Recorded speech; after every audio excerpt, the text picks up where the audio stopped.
Thank you for being here. I did a video in the car earlier today. Didn't know if I'd get a chance to do a video, but I just was feeling, you have to understand, it's someone who's broke right now, not just because of COVID, but a lot has to do with COVID. I just looked in the mirror and I was so happy for my white privilege. Just super, super happy for my white privilege and how much it means to me.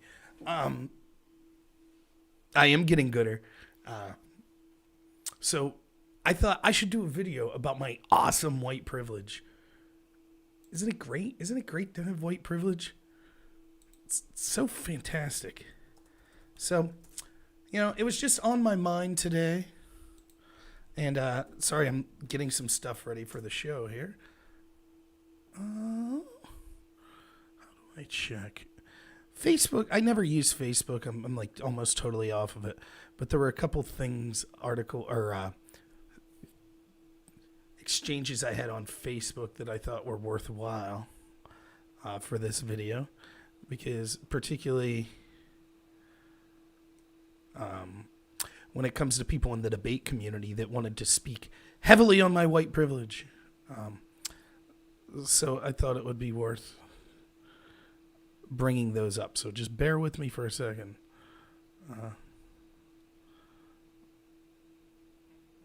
Let's see.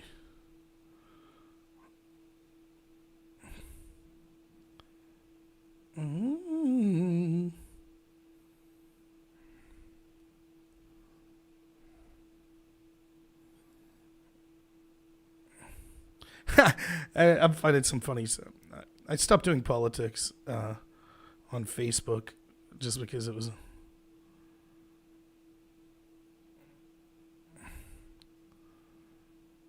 Let's see. Whatever, I'm not going to find it. It's no big deal. I remember what was said, so you'll just have to trust me. What's Facebook? I don't know. Yeah. So, hey, what's up, Joe? Freebird Modus? Work? What's happening, everyone? So, yeah. This episode's going to be about white privilege and about one thing. I have an article that I'll read to you, but it's basically what I've been saying for a long time. Listen, I dealt with this in the debate community. I dealt with extreme racism in the form of cultural Marxism and critical race theory. I started off on this show when I started my YouTube show, 3 years ago or so. That was one of the topics that I talked about heavily. I talked about how academia was breeding people that hate this country, that hate people based on immutable characteristics, and that eventually would filter into the rest of our institutions. That's what we're seeing. And so I thought it was worth talking about today, just one issue, and that is the CDC recommending that more people die because as long as more white people die, it's worth it. That's it. Now, I know that there will be those on the left, and I would be happy to debate someone on the left. Maybe we'll get someone from Twitch, which is almost all left-wing, that'll want to get on Discord and have a discussion with me about this. But that's what they said, and we'll go through the evidence. That's what the CDC said. You could see the presentation that they gave. I'll bring up the presentation. You could see how they highlighted in red the fact that, disproportionately elderly people are white. And how they use that as the reason to suggest elderly people not get the vaccine first. What this show will not be talking about is whether or not the vaccine is good or bad. I'm not going to focus on that today. I've given my thoughts on it. What we're focusing on is if we believe the rhetoric of the experts and of the left and of the Democratic Party, then what the CDC is suggesting is intentionally allowing more people to die so that they could feel good about social justice. I did, Paul. Your gift came in the mail today. I got it today. So, yeah, thank you so much. Patriot Hour's wife. Awesome. My wife might be in the chat as well. I don't know, but nice to hear from you.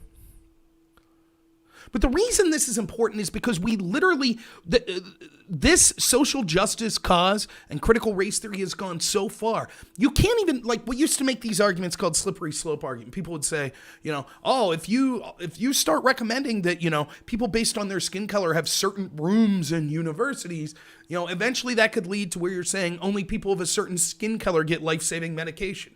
And people said, the left said, that's ridiculous. That would never happen. It wouldn't happen. Now we have the premier health agency in our country suggesting that it's a preferable strategy to have more people die if it means more white people dying. That's what they're suggesting.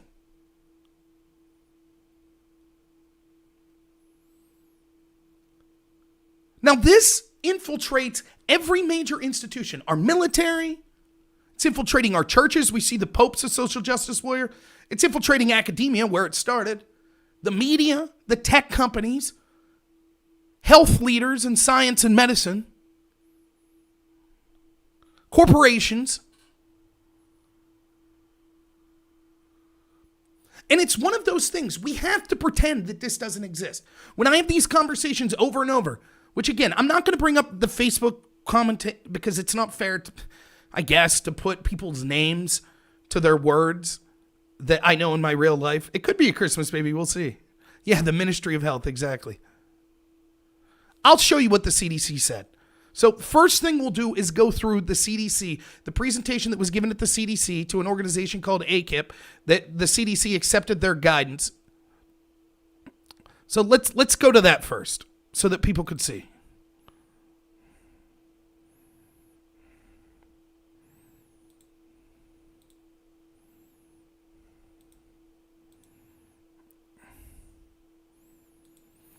ACIP COVID-19 Vaccines Work Group. For more information, go to the CDC. So this is the actual CDC guidelines. Select which group should get the vaccine, basically. There's 3 categories they're using: science, implementation, and ethics. Science you would assume be who would be saved the most, etc., things like that. Implementation would be how feasible is it for that particular group to get the vaccine? So is it more difficult to get elderly people the vaccine than frontline workers, etc.? Ethics would be social justice garbage. Allocation of the initial COVID-19. Science. Implementation. And ethics, as we just talked about. Here's the groups. Those with high-risk medical conditions. So there's basically 4 groups that we're talking about. So that would be like regular adults, but maybe that have asthma, diabetes, things like that. Essential workers, that group's not, healthcare personnel is included in that, but that's separate. The healthcare personnel, that's like nurses and doctors. The rest of the essential workers, you can see they list as people that work in fast food, bankers, people that work in Hollywood. So this is all sorts of people. And then you have adults that are over 65 years old. So those are the doctors and the nurses. It makes sense why they would get the vaccine first. Other than that, and again, we're not arguing whether or not the vaccine is good or bad. That's not what the purpose of this video is. We're going to accept the CDC's word that it'll save lives. So you have 3 groups of people that you could get the vaccine to secondly. Adults over the age of 65, adults that have high-risk medical condition, or, quote, essential workers. And here's the list. Healthcare personnel, we understand that. Essential workers. Let me make sure that this is, yeah, okay, you guys can see this. Essential workers, you see food and agriculture, food service, transportation, education, energy, police officer, blah, blah, blah. Adults with high-risk conditions, we're talking about people with obesity, diabetes, things like that. And adults over the age of 65, people that live in nursing homes, etc., assisted care, etc. So this part's just, you can see here, this is talking about basically healthcare workers, why they should get it first. We're going to skip that. I don't have a problem with that. Now, this is the science of the second group to get it. So, there are more cases in young people than there are in elderly people, though it depends on how you look at it. But, okay, makes sense. More people had it at the age of 18 to 24 than 80 plus. Okay? But that's not what's important. And it's never been what's important. And this is a red herring. Let me come back here for a second. This is a red herring that they use with COVID all the time. How many people get this disease is irrelevant. And I could prove it to you. What if 2 billion people get the common cold next year? Do you give a shit? You don't. Because the impact of the common cold is next to nothing. So how many people got that infection isn't the relevant part of it. The relevant part is how many people got it that had serious consequences. So they died or they had life-altering consequences. I got COVID. It was a crappy week and a half, and now I'm fine. So preventing people in my age group from getting COVID is far less of a priority. Right? Makes sense? But they always conflate the number of cases. The number of cases are irrelevant. What is relevant is the number of people significantly being impacted. How many ICU beds? How many people are dying? How many people will have lifelong consequences? Those are things that matter. Well, we could quibble on what those numbers actually are, but that should be our priority. If I had to choose between 10,000 people over the age of 85 getting this and 5% of them dying, or 1 million people between the age of 24 getting it and 99.975% of them living, I would clearly have the second group because it'd be far less total people significantly impacted. Even though far more people were slightly inconvenienced by having an illness for a week, the people that had significant consequences would be far lower, even though the amount of cases were far higher in that scenario, right? I think that makes sense for everyone. All right? So they're making the point, oh, more young people get it. Now, let's look at mortality rates. Insanity. Look at this again. Let's look at this bracket, 18 to 24. This is the CDC's numbers. This is per 100,000. Almost 4,000 per 100,000 between the age of 18 to 24 tested positive for COVID. So you would expect if everything was equal, if the mortality rate was equal amongst every age group, you would expect that blue bar for 18 to 24 to be the highest as well. Look at that. Conversely, look at the 80 plus group and the 65 plus groups. That's what we're trying to prevent. These three groups, basically, 55 and up. If you're younger than 55, your chance of dying is nil. Almost nil. So those are the groups that we should be trying to give life-saving medication for. End of story. I'm not an epidemiologist. That's it. Consideration should be ended right there. According to their own chart. Their own numbers. But they say that's not the only thing. We have to evaluate other things too. The majority of COVID-associated hospitalized patients older than 75 were from long-term care facilities. Yep. So nursing homes. Those are the people, disproportionately they're dying. Those are the people we need to help. Now remember, this is what they told us initially. If you were against locking down healthy age population, you wanted grandma to die. Remember, that was the line they used. Oh, you don't care about grandma? Now they don't care about grandma. They don't care at all. The same health experts that said, you don't care about grandma? You can't go to church. You can't go to your job. Or else you don't care about grandma. Now they're saying, screw grandma. She's too white. Again, this is the CDC, the document we're looking at. This is how they came to their recommendation for who to give the vaccine to. So we'll move on. Risk of COVID-19 associated hospitalization increased with the number of underlying medical conditions. Of course, but you can see, again, the chart that matters, the mortality rate, clearly it's people over the age of 65 that we should be worried about.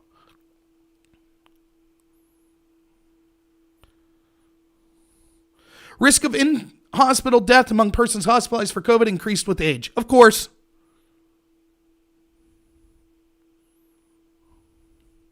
Older adults in congregate settings are disproportionately affected by COVID-19.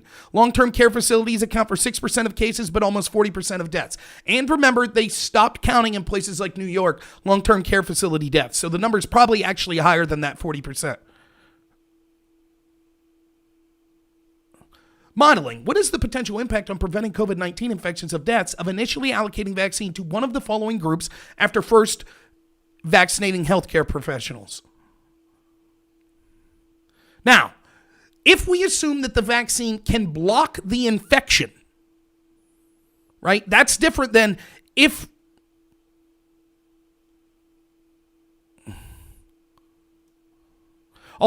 this is population-wide averted infections versus population-wide averted deaths. Again, our concern shouldn't be necessarily preventing infections. Just think of it. This is very difficult for some people to understand. But again, think of the common cold. Huge amount of people infected, but we don't really care because there aren't a lot of people dying of the common cold or having serious effects from the common cold. How many people are infected isn't the problem. The problem is how many people are seriously affected by the infection. So if a bunch of people, you saw it, let's go back again. So let's say that everyone in this country, age 18 to 34, would end up getting COVID. That's it. That little sliver, 1.3 per 100,000 population, are the ones that die, compared to 648 per 100,000 of people 80 plus. I mean, you don't have to be a genius to look at this chart and see, if you're 18 to 24 and get this infection, it literally is fractionally, exponentially lower your chance of dying from it than if you're 65 plus. So I think we've hit that point.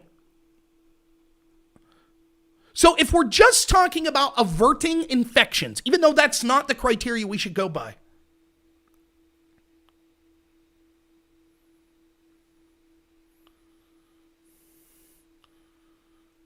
they claim that they could avert more infections by vaccinating essential workers and high-risk adults. But that's not the criteria we should be looking at.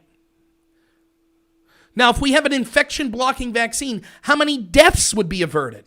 If we vaccinate the age 65, according to the CDC,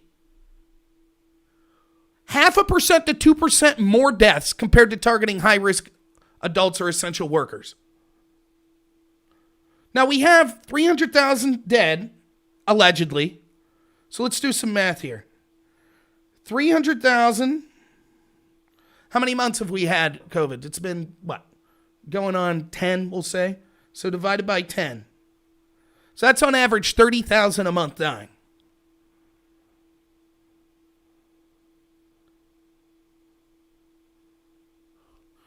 That means we would be talking about 600 people a month more will die because we refuse to give the elderly people the vaccine first.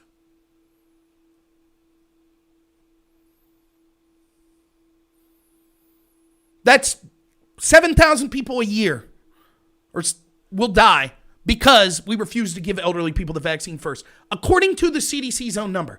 That's if we have an infection-blocking vaccine, which we don't have proof that's what we have right now.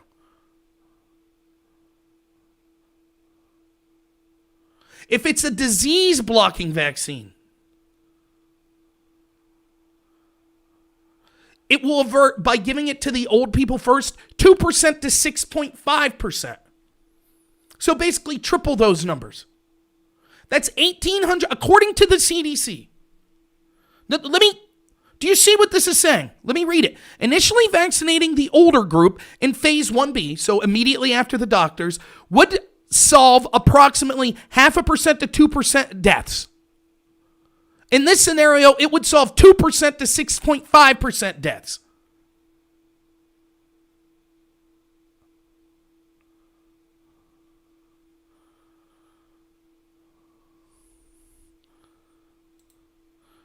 Let me make this as clear as possible. The CDC is predicting, we know if we vaccinate the older people first, we will save lives. Considerable amount of lives. Tens of thousands potentially over the course of months. Lives saved. In other words, if we vaccinate the old people, we'll save tens of thousands of lives. If we don't, tens of thousands of more people will die. So that's a no-brainer, right? You're sitting here thinking, okay, so the CDC is saying vaccinate the elderly population first, right? Well, that's just one criteria, the science. Their conclusion is, based on the science, all three groups get 3 pluses. Implementation. This is kind of dumb, but it's just the idea of how easy would it be to get each of these groups the vaccine. So first they did a survey in September saying which of these groups is most likely to accept the vaccine. As you can see here, age 65 and older is the group most likely to want the vaccine. So even by that criteria, you would expect people 65 and over, it would save most lives if they get it. They're most willing to get it. So what's the third criteria? Ethics.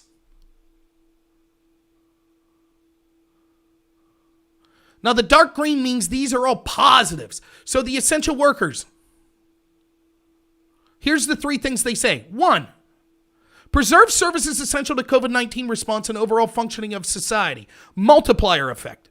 But again, we don't care if those people get infected. The question is, if we are averting the majority of deaths through the vaccine by this population, the age 65 and older, getting the vaccine, then who cares if a lot of people get COVID? I was considered an essential worker actually I was in healthcare. When I got the virus, what happened? I quarantined for 2 weeks. I'm back to work. We don't need the lockdown. That's what you do for those population, especially if the risk of dying is incredibly shrunk by the fact that the most vulnerable populations are now getting life-saving medications, which the CDC is claiming the vaccine is. Next, workers unable to work from home have a higher exposure risk, promotes access to vaccine that may reduce barriers for workers with low vaccine uptake. Okay, whatever. And third, racial and ethnic minority groups disproportionately represented in many essential industries. 1/4 of essential workers live in low-income families. Now, adults that are age 65 and over, mitigating health inequities, it says highest incidence and mortality in congregate living. That would seem, oh my God, so they're the group most likely to die. That would seem, if you're trying to mitigate health inequities, that was where you would focus. But then look that they highlight this red. Do you see this? Because this is the most important thing. Racial and ethnic minority groups underrepresented among the age 65. Let me repeat that they highlighted it red. Racial and ethnic minority groups underrepresented among adults 65. Oh, sorry, I wasn't showing that. You see this?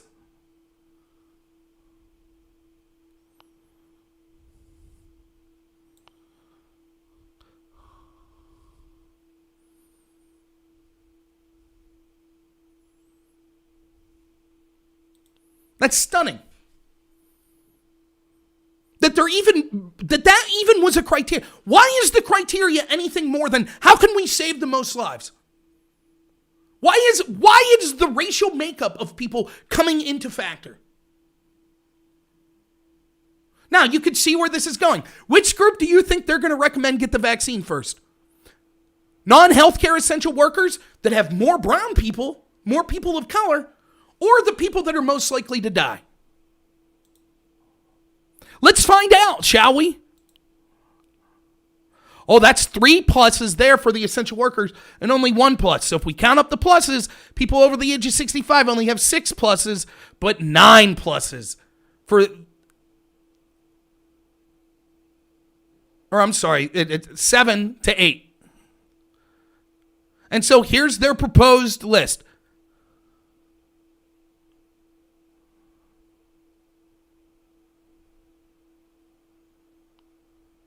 Adults over the age of 65 get it third. Essential workers get it second.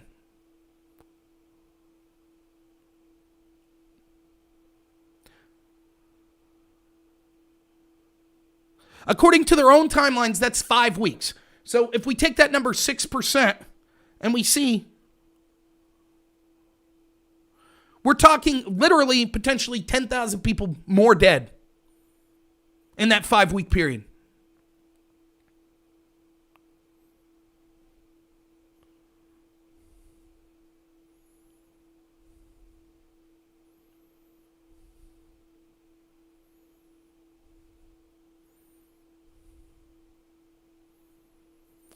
$11 to 1, this was signed off. The CDC included this in their actual guidelines. That was their reasoning.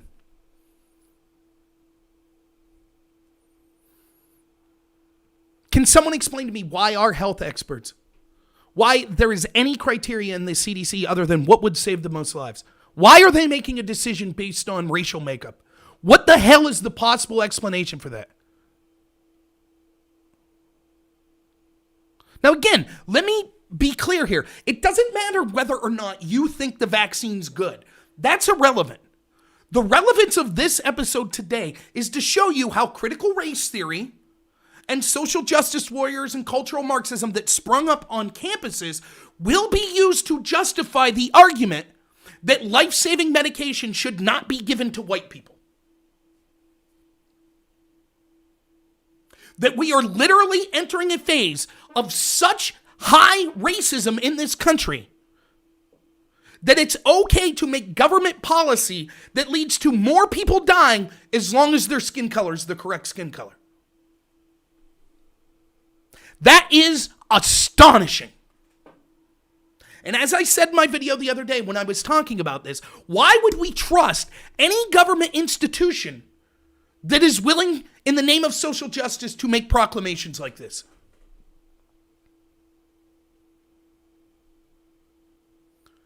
I'm sick and tired of the lie. There are certain things that we can't say in polite society. The opposite of the truth has been accepted. So, for example, there's no physical difference between men and women. We all know that that's garbage, on average. Everyone knows it's garbage, but we have to pretend it's not the case. But there's even more lies that we've been conditioned over a lifetime to just repeat the mantra. All white people have privilege. White privilege means that your skin color has never been a detriment in your life. If you're applying for a high-end job, being a person of color is detrimental.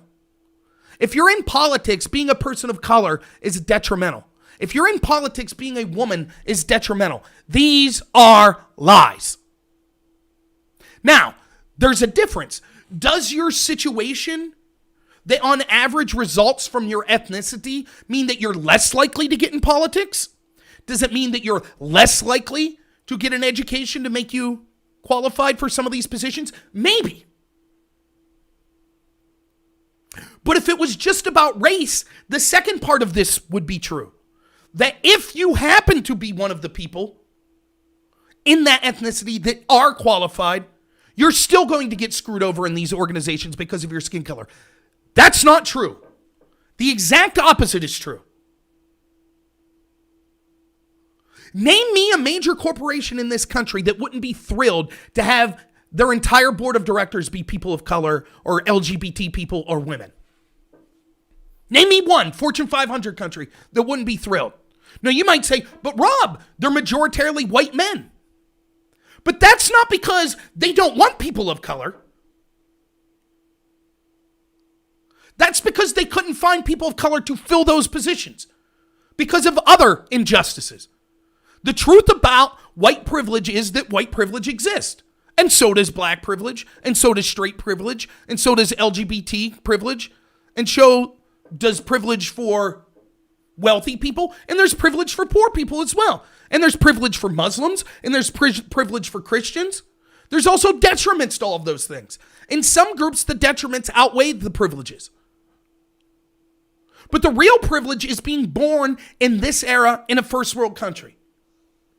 Just by being born in the United States, if you don't have any crippling, debilitating disease, or if you didn't suffer before you were able to live on your own, so if your parents abused you in some way, if you have a crippling disease or your parents abuse you, I don't include you in like privileged.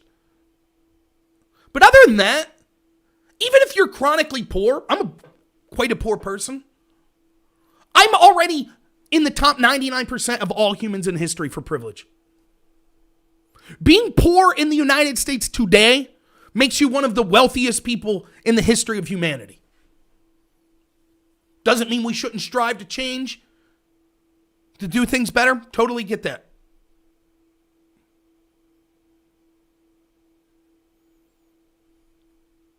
So when you hear people talking about white privilege, this is what they're arguing about. Well, people alive in the United States today are 99.992% privileged. That's the white. But people of color are only 99.991% privileged. So we're going to quibble about that 1/100,000th of a percentage. That's what we're going to quibble about. That's bad enough. Just on its merits, it's bad enough. But what it leads to is even worse. Because then it justifies this sort of race lens focused approach to every situation in life. And even if it was started under good intentions, it literally leads to you saying things like, well, hey, even if more people die, as long as they're the appropriate skin color, it's okay. If you have a question about how heinous this is, let's just go back to this for a second.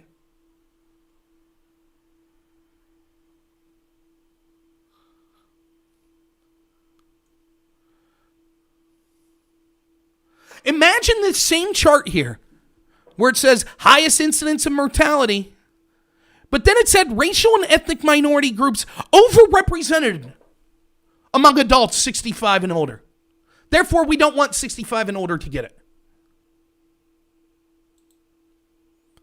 Imagine if the CDC said, by all accounts, elderly people should get the vaccine first, but it's disproportionately people of color that are elderly, so we're not going to give it to them. What do you think would happen in this country? Where do you think Al Sharpton would be? Where do you think Black Lives Matter would be? Cities would be burning to the ground right now, and they'd be right to be pissed. Wait a minute, because of our skin color, you're saying that this group shouldn't have access to life-saving medication in the order of which it's clear, apparent that they need it? That's your argument? We would call that ethnic cleansing. Rightfully so. I would be right there saying, this is an outrage. This isn't, oh, we made a decision which will happen to prioritize one race over another. I argue that that's okay all the time. For example, affirmative action. How many times have I done this debate? You've seen it on the channel. I don't have a problem with affirmative action if it's class-based. So if we decide, because you were in a poorer family, we are going to try to even the playing field by giving you some sort of government assistance when it comes to schooling. If it's done based on class, it makes sense. If it's done based on race, it doesn't. Because then it leads to people like LeBron James and Oprah and Barack Obama saying, oh yes, I'm underprivileged. No, you're not. You're among the most privileged people in the world alive today. In the top 1% of the 1%. And we have to pretend like you're somehow a victim. Meanwhile, people that happen to not be black, that are socioeconomically underprivileged, they get screwed. So Appalachia, all the poor people there, screw them. They're white. Who cares if they're poor? That's their fault for being poor. Now, if it's true that people of color are disproportionately poor, then how would a bill that says we are going to help the poor not disproportionately affect the black community? I'm fine with that. It's the race-based policy that's a problem. Why? Because if you say we're going to help the poor and it happens to help more black people, that's fine. The policies and excuse me, got a little COVID mush brain there. The standard that sets forth is okay. We help people that were underprivileged economically. Fine. If you start doing it based on race, then the standard that sets, the precedent that it sets, allows you to say, it doesn't matter if more people die, we're only concerned about people of color.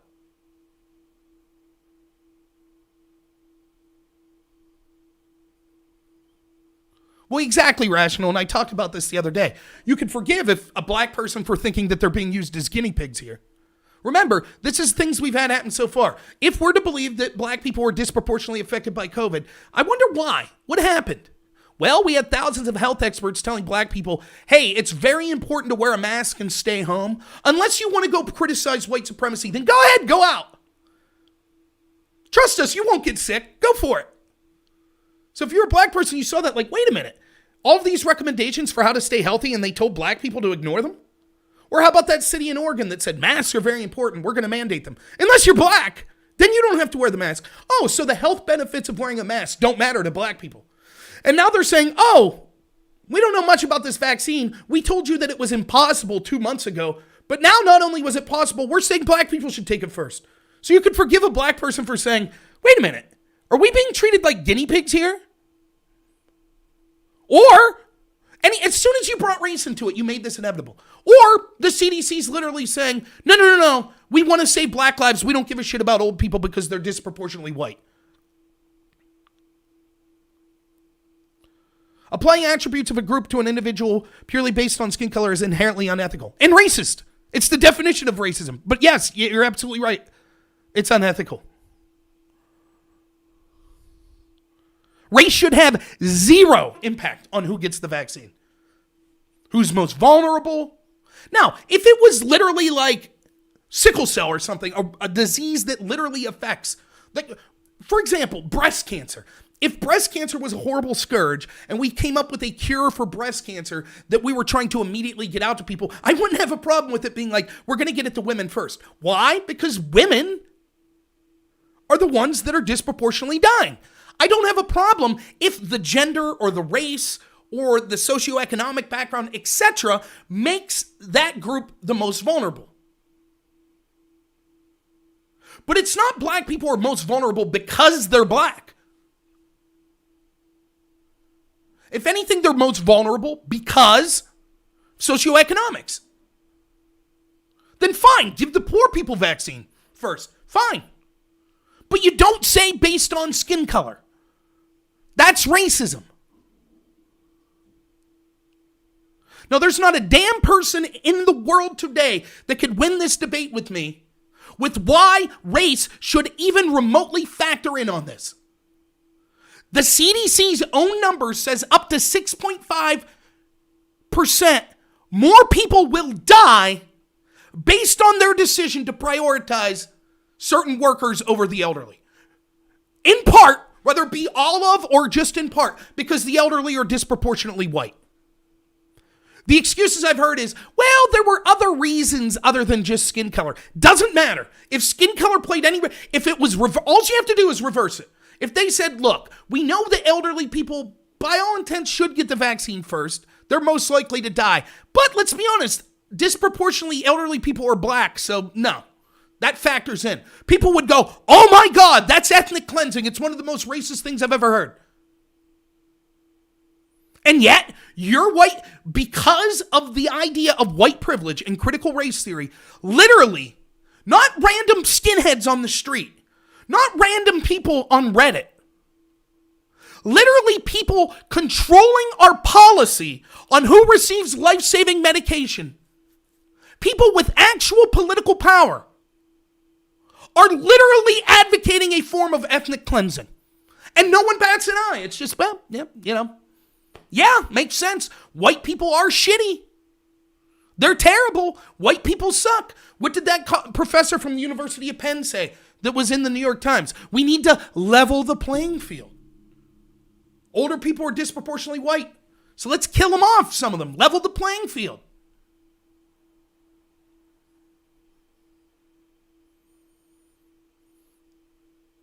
There are laws in certain places against this sort of thing. What was the one in California that the Democrats are repealing? It was like one sentence. It said, the government of California shall not make any law or discriminate based on skin color, religion, ethnicity. They shouldn't prioritize or discriminate people based on those factors. That's it. The Democrats are repealing that.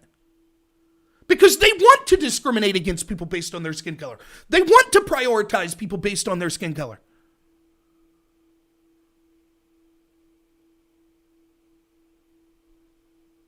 Public Citizen says, I think that race could be one factor in some cases when all other factors are equitable. Okay, so what race? One, not all other factors are equitable.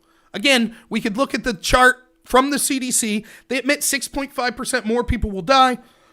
All we have to do is look at their own chart. Does this look equitable? Mortality rates? No. Not even close to equitable. The elderly by far dying more. But let's say they were equitable. So I'm not saying you're advocating for this, but it's clear that the CDC is advocating more people dying because in part of racial considerations. Nonsense. So let's assume for a second, though, your argument's true, Public Citizen. Let's assume that all other factors are equitable. Okay, now we're factoring in race. Which race? Which race gets the medication first? Give me a cause for why black people should get it over white people. Or why Asian people should get it over Hispanic people. What's the consideration based on race? If all other factors are equitable. Explain to me which is the preferred race that we need to save. What criteria are we using for which race is best? Historical oppression? Is that it? So does that mean Native Americans should get it over black people? Native Americans aren't just one race, though.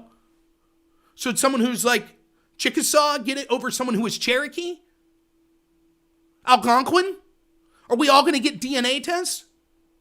Funny, the same people that say voter ID is racist, now in order to get a life-saving medication, we have to present our entire genetic history so that we can see which person is more deserving.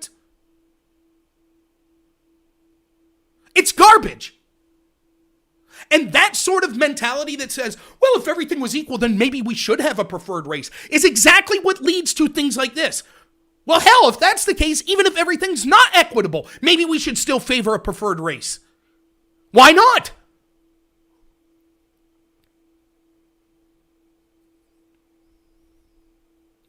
This is the garbage that's happening.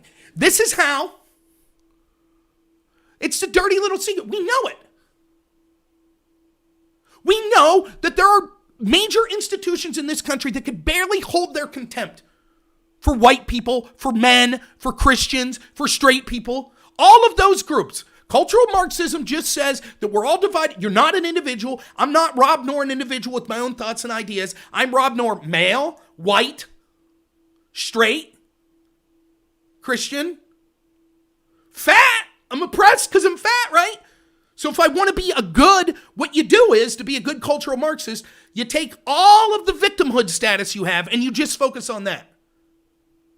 Oh yeah, the colonizer in me, the white male Christian, blah, blah, blah. I don't focus on any of that. I'm fat. The world's out to get me because I'm fat. They're fat shaming me. Public citizen, as what he is to do, quickly changes the subject because he can't answer what the preferred race is. So remember, his criteria was, if everything is equal, then maybe we should have a preferred race. I said, which race would that be? So he changes the subject. Fair enough, let's change the subject. Because you know you can't defend that statement.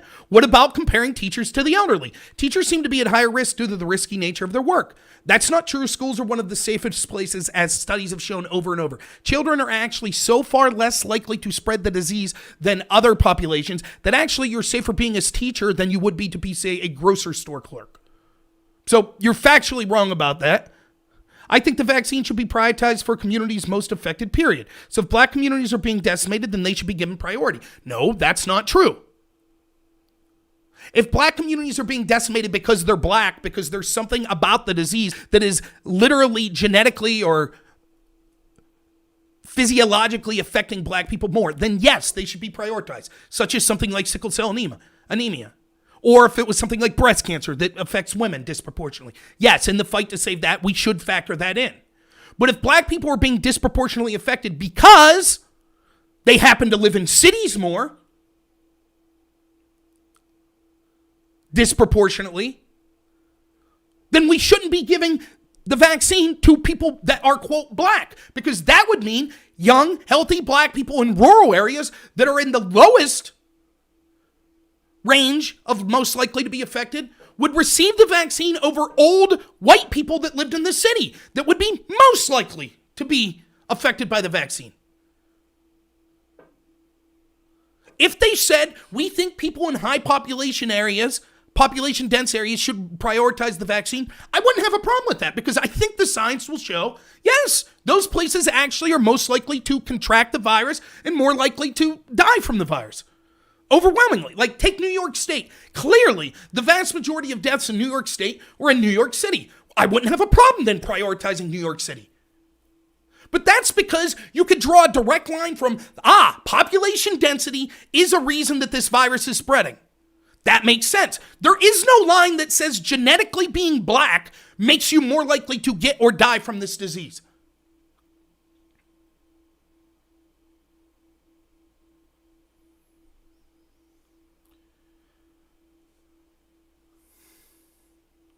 This is an excuse for racism. That's what it is.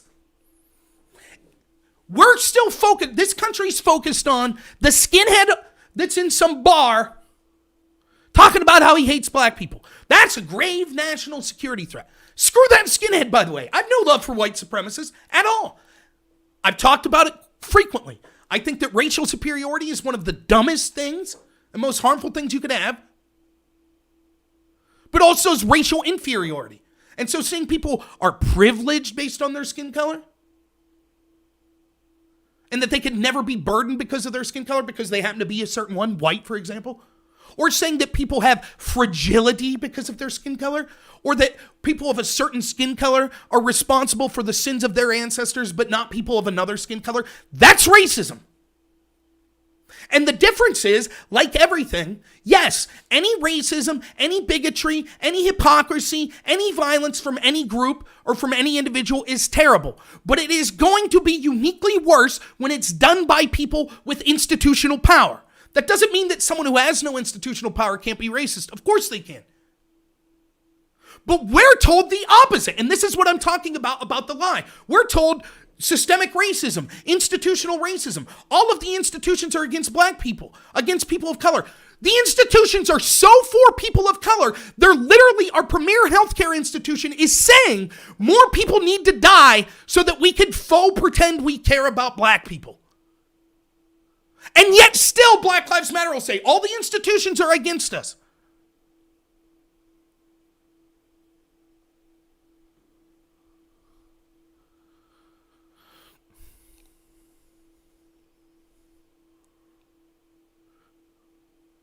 This is some 1984 stuff.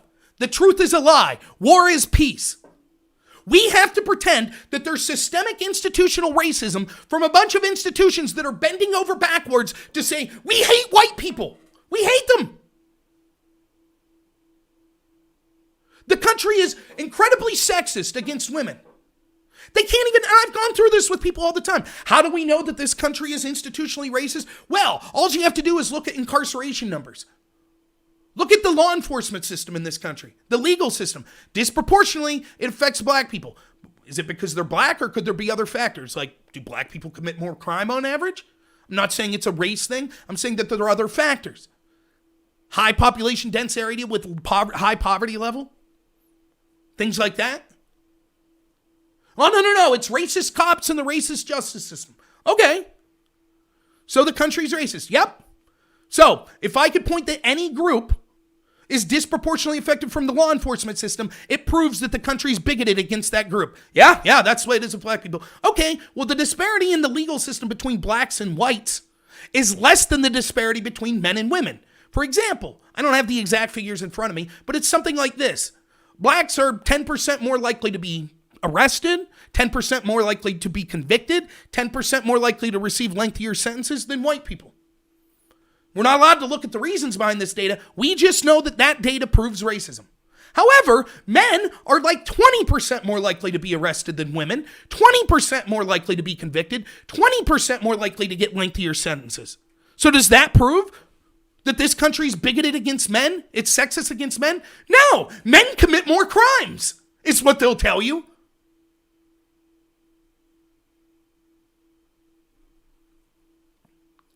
Do you see how the game is rigged?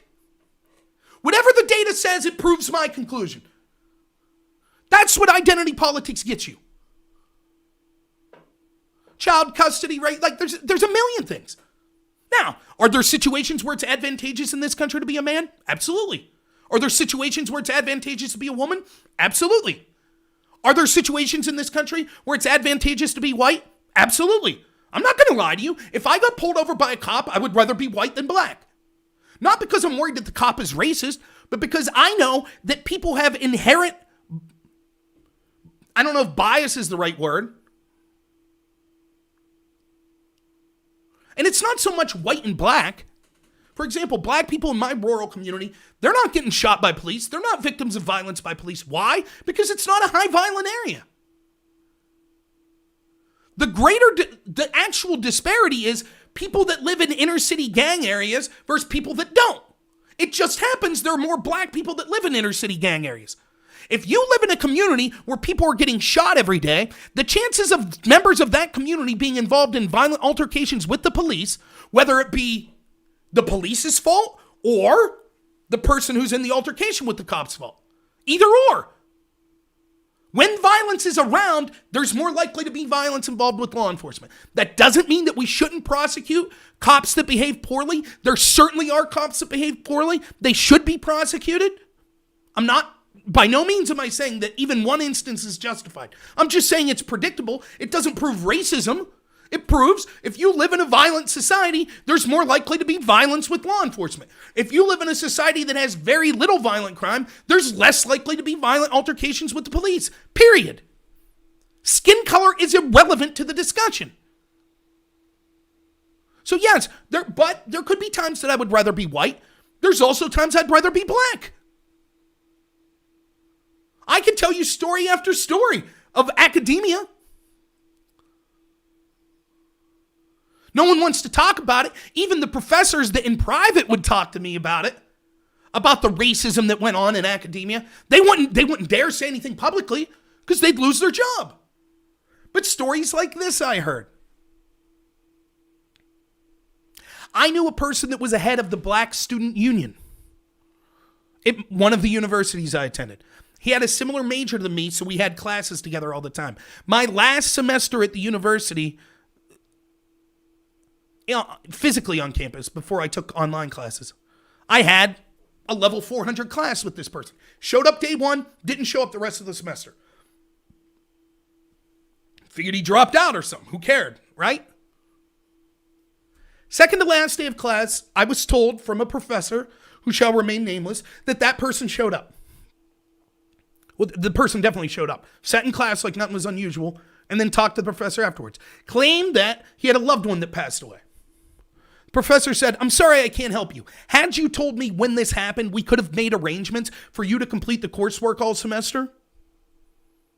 But you can't just come to me with 1 week left and you've literally not done any coursework and expect me to pass you. Sorry, you fail. It's an incomplete." That professor was contacted by administrators in the university that said that because this person was the head of the Black Student Union, that they needed to have a chance to pass this course. So the professor begrudgingly said, "Fair enough. You write a 20-page paper," or I don't remember the exact length, "illustrating a command of the concepts in this course. I'll give you a C, a passing grade." The head of the Black Student Union agreed to this. A week and a half went by. The paper had to be done in a week. Week and a half goes by. Not even a rough draft was submitted. The administration again contacted the professor and said, "Give him an A," without any of the coursework done. Now, I'm supposed to pretend that university they hated him for being a person of color. It's a lie. Now, is your chances of getting into a university poor because you're a person of color? It could be.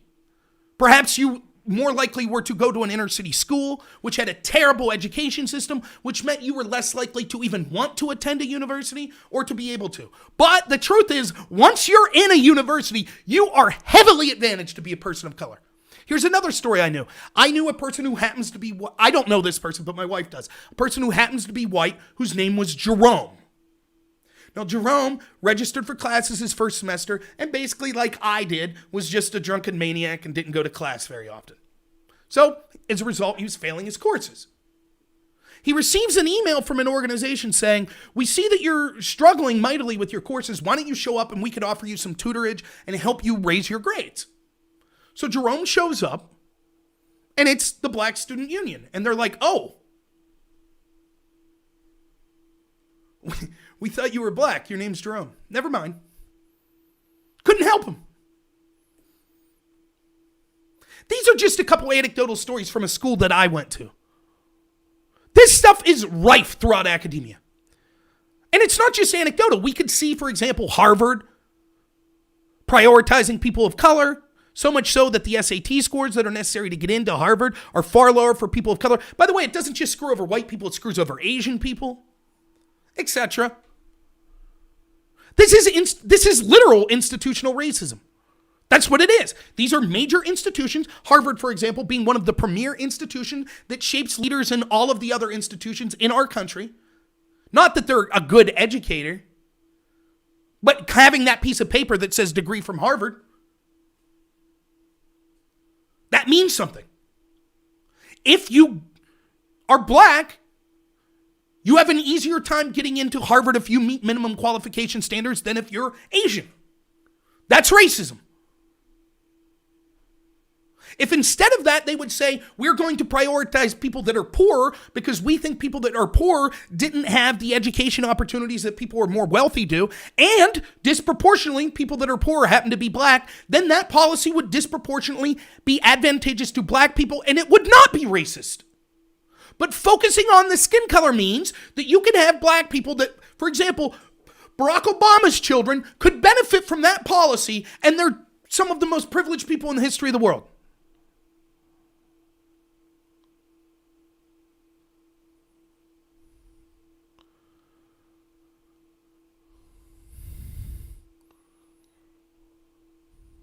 Now, I want to read this article from someone who puts it more succinct than me. This is someone writing from The Atlantic, hardly a right-wing bastion. And I'm going to read this whole article, and I'll stop when I feel necessary. But this was written today. Why I'm losing trust in the institutions. By the way, who do you hear say that all the time? Name me one institution in this country you trust. One. Name me one government agency that you trust. Name me one cultural institution that you trust. Just one. I don't even care how big it is. You trust.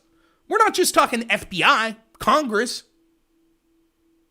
How about the Department of Transportation, the IRS, the DOJ, the State Department, large corporations?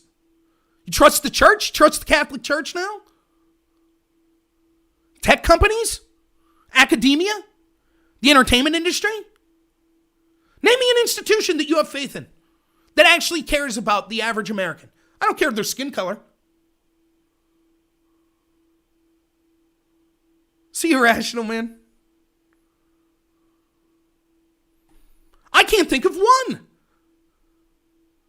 Donald Trump was the best hope we had, for me personally, but I get that there were people that didn't like him too.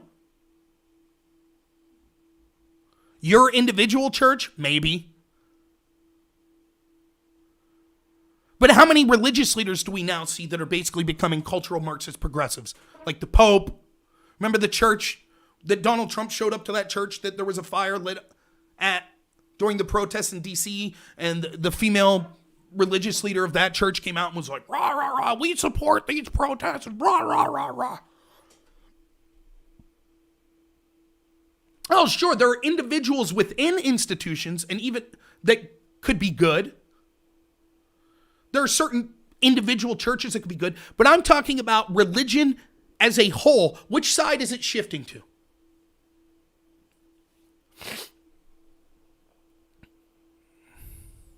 Trust the safety teams of big tech? Yes. Well, that's good. That'll get you brownie points. You'll get kicked off last now.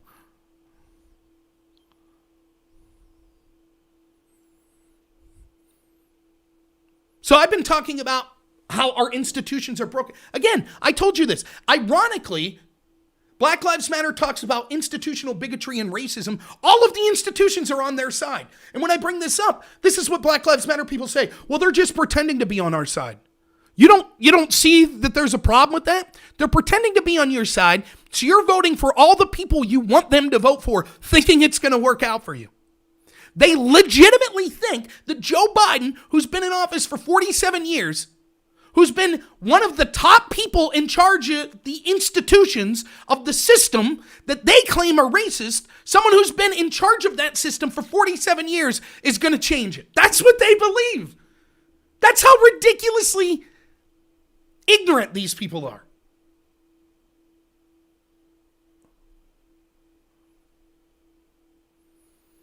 So no, I don't trust the institutions.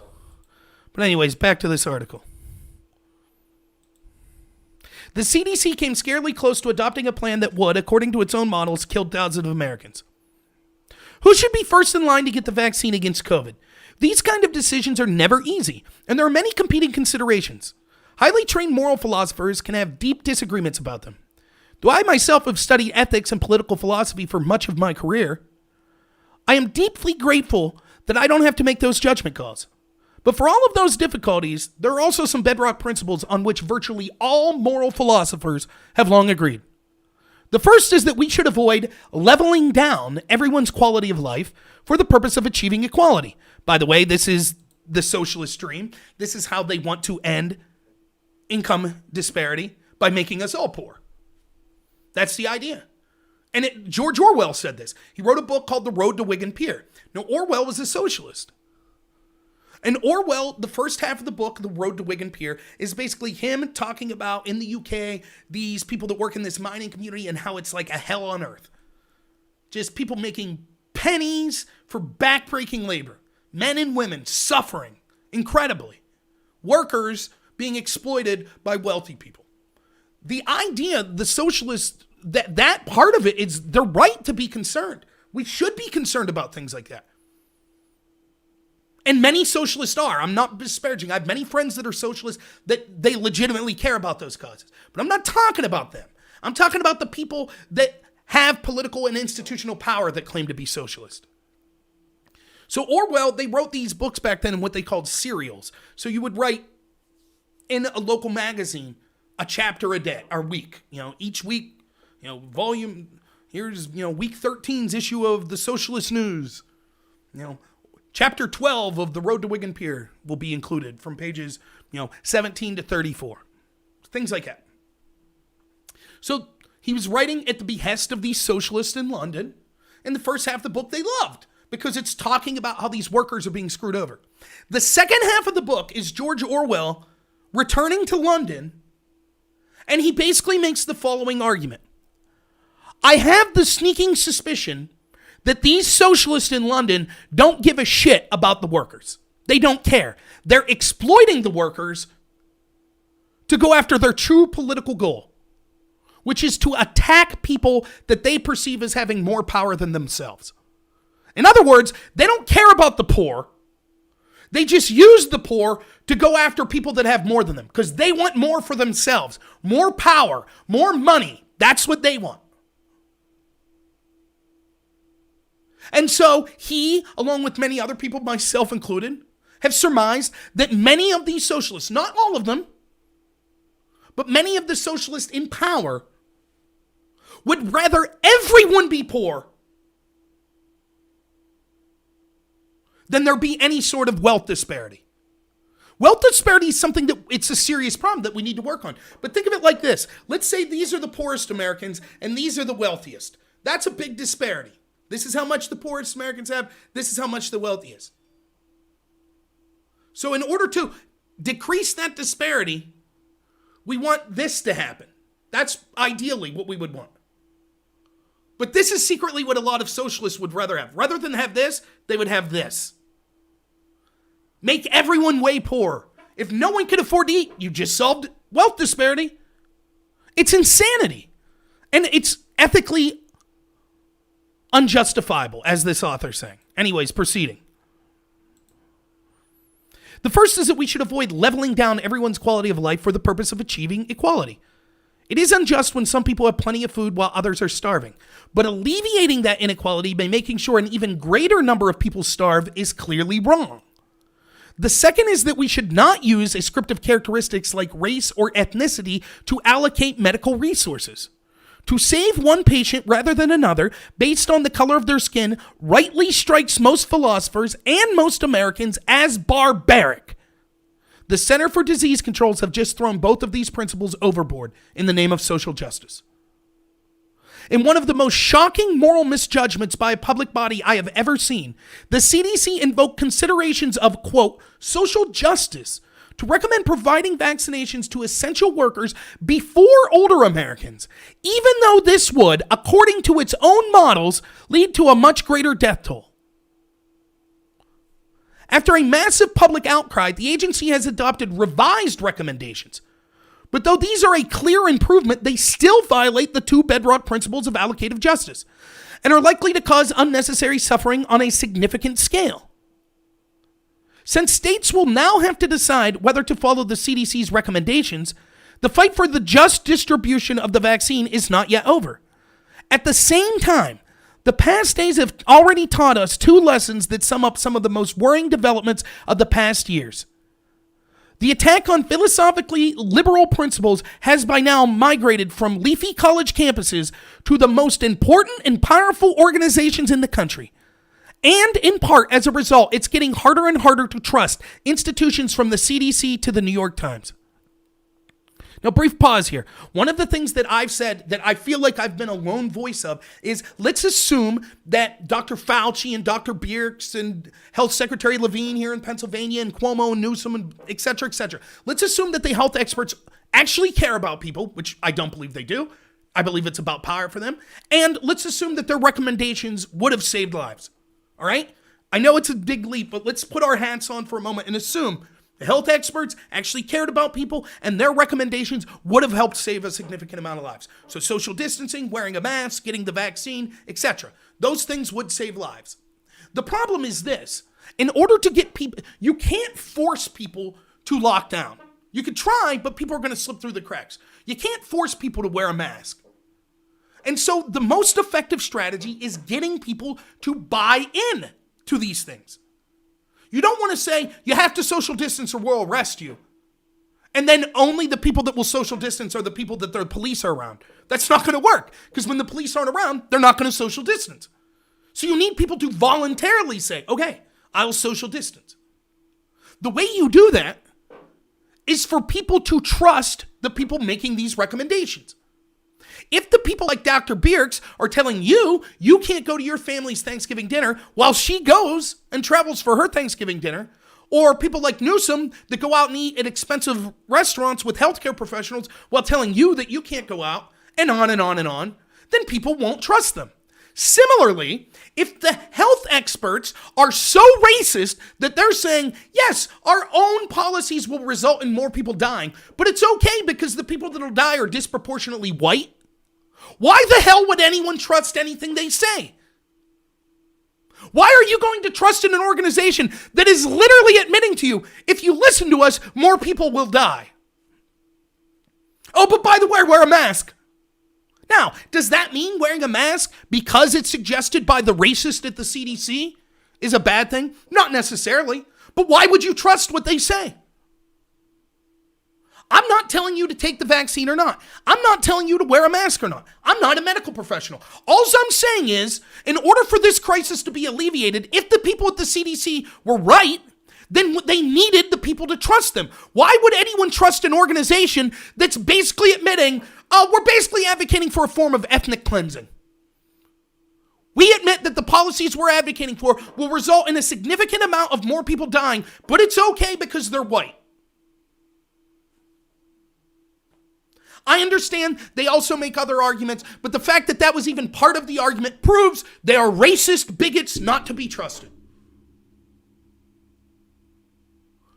So when you hear your left-wing friends say, it's Trump supporters' fault if they would just wear a mask, one, I don't see evidence that wearing a mask would have alleviated this. In fact, when we look state to state, the states that had the majority of the mask mandates and the majority of the lockdown mandates seem to be doing is equal or worse than those that had the most lax restrictions. But I don't know. I just don't see proof for their absurd claims. But even if those claims were true, they have no one to blame but the very experts they tell us to trust.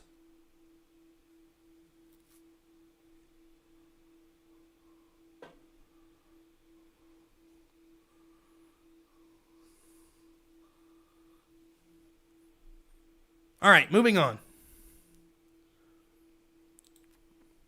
On November 23rd, Kathleen Dooling, a public health official at the CDC, gave a presentation. That presentation is this. That's the presentation. So when you click on the link, that's what shows up. So I already went through the presentation.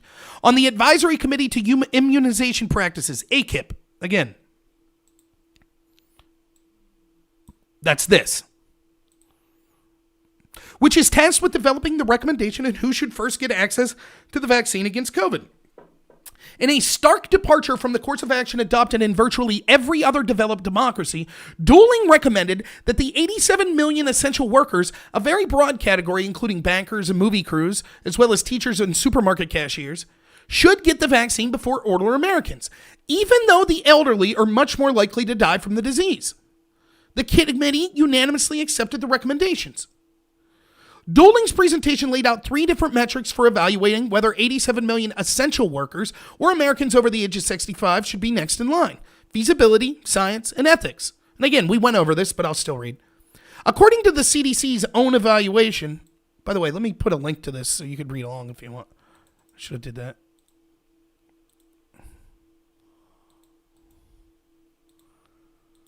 Public Citizen, I don't care. Public Citizen says the science of wearing masks is overwhelming. I wear a mask everywhere. I don't think that it's overwhelming, but it's irrelevant, especially coming from someone like you that said if everything's equal, that somehow one race should be preferred against another. You're a racist, and so I don't really take you as credible when you want to talk about science. You feel that science means that if everything was equal, we should prioritize one race over another. That's racism. So much like I wouldn't listen to a skinhead give me medical advice on things while telling me that white people need to be prioritized over others, I'm not going to listen to someone like you who prioritizes people of color because you're a racist.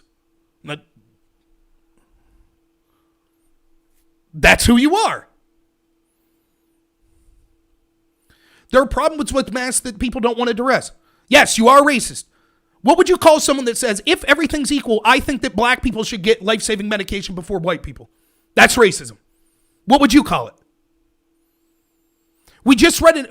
From this article, we said principles that ethicists can agree on is you shouldn't prioritize life-saving medicine based on someone's skin color. You shouldn't say, we'll save the black person's life and not the white person.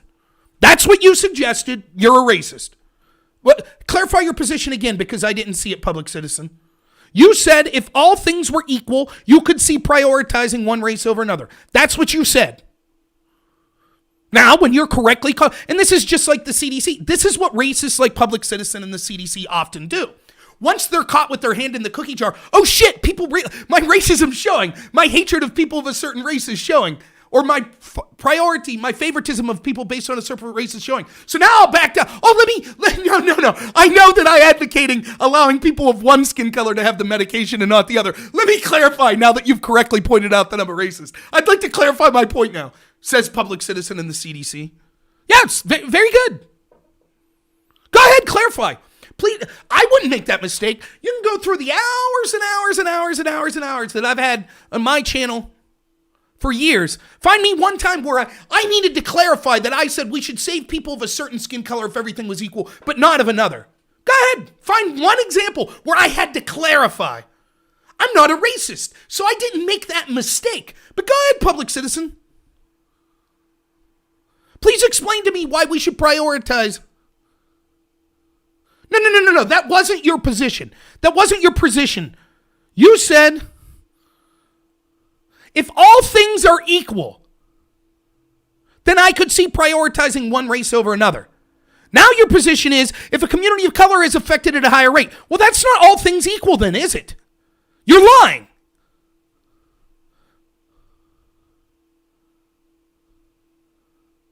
Race could be one factor, not the deciding factor. Again, even aside from your racism, which is clear, aside from that, it's clear that that's not what's happening. We can see that the people most affected, the group that by far, exponentially more than any other group, that is suffering at the hands of COVID the most is the elderly. So even under your criteria of, if a community of color is affected at a higher rate, but that's a less rate than a community of age, why would we prioritize the community of color over the community of age? And the fact that the CDC chose to do that proves that they're racist.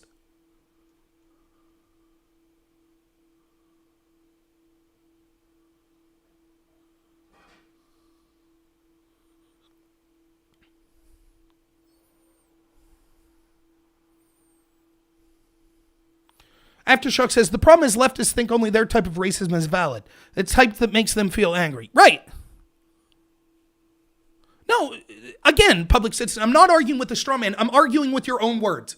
Were your words, if all things are equal, I could see prioritizing one race over another. How does that even remotely come close to, I'm saying if one race is more negatively affected than another race, they should be prioritized. That's not even remotely close. That's not a clarification. That is changing your position because you were called out for having a racist belief. That's the definition of racism. Again, let's go back to the article we're reading. Does anyone disagree with this proposition or preposition? There are bedrock principles which virtually all moral philosophers have agreed. We should not use ascriptive characteristics like race or ethnicity to allocate medical resources. Your claim was, if all things are equal, yes, I could see favoring one race over another. Now when you're called out, you say, oh, no. What I meant was if all things aren't equal. That's the exact opposite of what you said. And that's the problem with so many of these cultural Marxist, critical race theory pushing people. They're liars. They won't tell you the truth. They are racist and they are liars. They pretend, oh, no, I'm not. Just say it, dude. Just say, I hate white people. I want black people to get the medicine before white people. Just come out and say it. I would respect you more.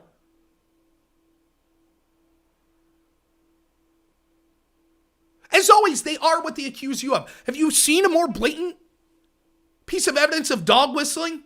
Oh, we should prioritize one race over the other if everything's equal. Oh, what I meant was if everything's not equal. Maybe race could play a small factor.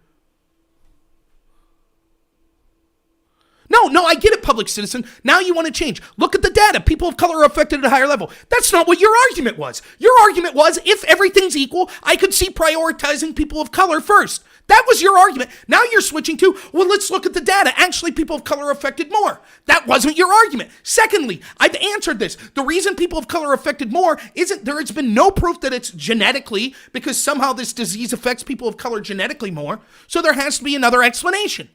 Probably the most likely explanation is disproportionately people of color live in high population dense areas. Those areas are most likely to spread the disease. If the argument was we should prioritize the vaccine to cities, which would disproportionately help people of color, I already said I wouldn't have a problem with that. But when you say we should give it to people of color, that means that you give it to an 80-year-old black lady who's living in New York City, who by all accounts should get the vaccine. And you give it to a 20-year-old black person who lives in Clarion County, who's almost zero risk to contract the disease or die from it. Before you would give it to the 80-year-old white lady who lives in New York City, who, again, just like the 80-year-old black lady, has an incredible chance of getting the disease and dying from it. That's what you're justifying.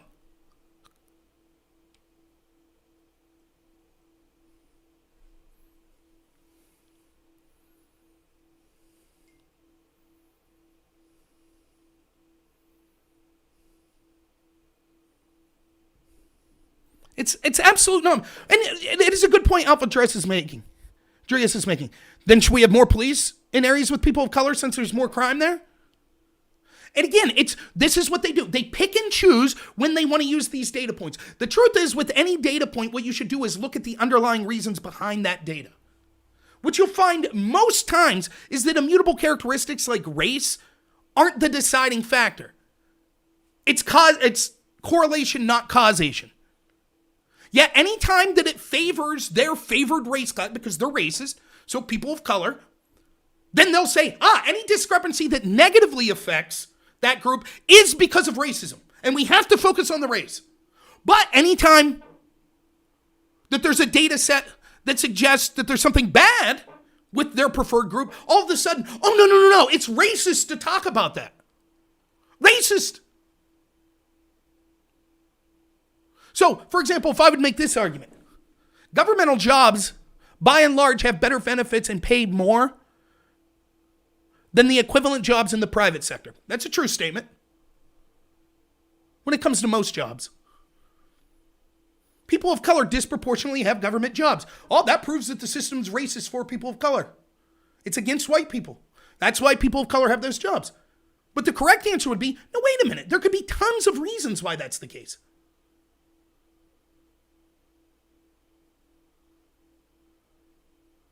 Could be that majoritarily, those government jobs are in more urban areas. Disproportionately, people of color live there. It could be that maybe in the private sector, for whatever reason, people of color have more difficulty getting those jobs. And so the government's taken up the slack. That could be true. It could be historically, people of color preferred those type of jobs back when we actually had racism. So they got these government jobs. And now it's just like a family thing. If your dad worked for the post office, you work for the post office. But if I played the left wing's game on this, if I played the cultural Marxist game, I would just say, more black people have government jobs, proves the government's racist against white people. Everyone in their right mind would say, no, that's not proof. It could be a suggestion. It could be a piece of evidence to suggest, but that's certainly not proof. And yet, as soon as the game goes the other way, that's it. What is cultural Marxism we speak of? Racists like you that want to... Cultural Marxism is this. Marxism sought to divide us based on class. The proletariat versus the bourgeoisie. And it said the proletariat are oppressed and the bourgeoisie are oppressors. They understood that after we saw books like the Gulag Archipelago come out that showed the disasters of communism and the tens and hundreds of millions that died as a result of it, including gulags, including, things got so mad in the Holodomor in Ukraine that we had to have signs up that said, remember, no matter how hungry you get, don't eat your children. The hell on earth, the likes of which we've only seen rarely on this earth, that came as a result of communism. Once the Marxists were utterly defeated, they decided to regroup and they said, okay, instead of just grouping based on economics, why can't we do that about everything? People are no longer unique individuals. They are just a subset of categories. You're white, you're an oppressor. You're a person of color, you're oppressed. You're American, you're an oppressor. You're another country, you're oppressed. You're Christian, you're oppressor. You're another religion or an atheist, you're oppressed. You're able-bodied, you're an oppressor. In such, we prioritized victimization and we've sought to divide this country. Cultural Marxism is used by the elites that are actually in control, that we should be railing against, people in both parties that haven't done anything for this country in 50 years, for the average person in this country. They understand by dividing us on race, gender, ability, or not ability, but able-bodiedness, being disabled or not, sexual preference, religion. If they keep us all at each other's throats over this crap, then we're not all looking together and going, wait a minute, white and black, we're both being screwed over by the people running things. Instead, no. We'll placate people by saying it's white people's fault that black people are suffering. It's men's fault that women are suffering. That's cultural Marxism. But I'm not surprised that a racist like you, public citizen, that's one of the biggest bullshit statements I've ever seen. Public citizen claims that he challenged me to a debate on... Yeah, let's set a date right now. Get on right now. I got my headset. I'll put my Discord on. You can debate me right now.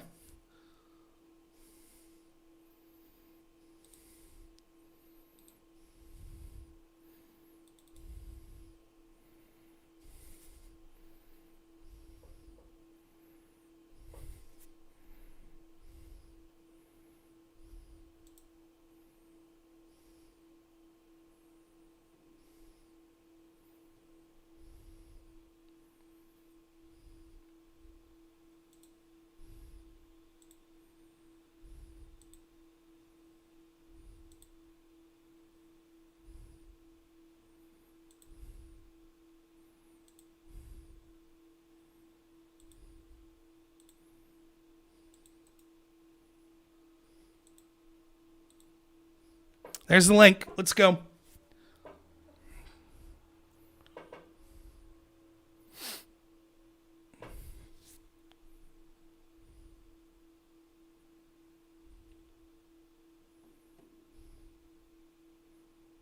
Where you at, public citizen? We'll give you a couple minutes. Can you at least type in the stream or in the chat that you're coming on?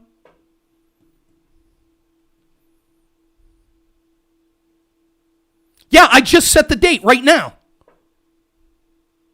This is science and fact. Again, another thing that elitist cultural Marxists like you like to do. You'll say, we'll only talk about science and facts, and then you'll only want to discuss the science and facts that you think favors your side, and you'll say everything else is partisan talking points. How about we talk about racism while we're at it? That's the first thing we're going to start with. Go ahead. You said set a date. The date's right now. Come on. You're on here. You clearly have time. Let's go.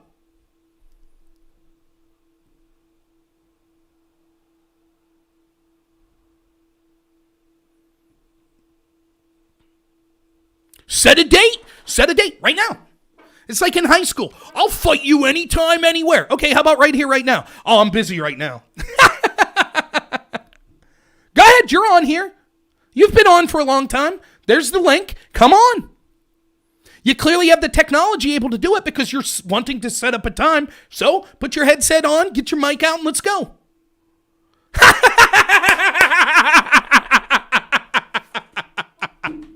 I have a group meeting in a few minutes. Set a date.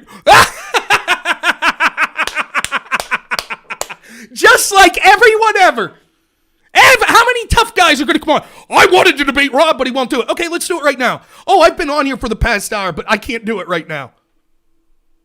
Better go get ready for that meeting, public citizen, racist.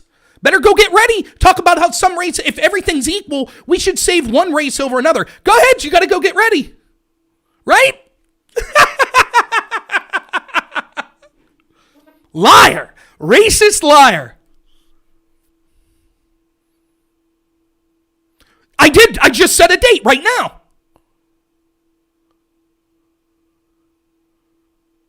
That's the date. Let's go. You lied. You lied and said that I refused to debate you. I never did. You probably said, can I call in right now? And I said, I'm ending the show or something like that. I never said, nah, man, I can't debate you. Why would I be afraid to debate you? All you do is come on and show your racism and your hypocrisy. Still on here chatting. There's 5 minutes that he could have been talking about the facts. He could have been on here. But he's preparing for this group meeting. As he's typing something right now, he's preparing for his group meeting. Because in addition to being a racist and a hypocrite, he's a coward.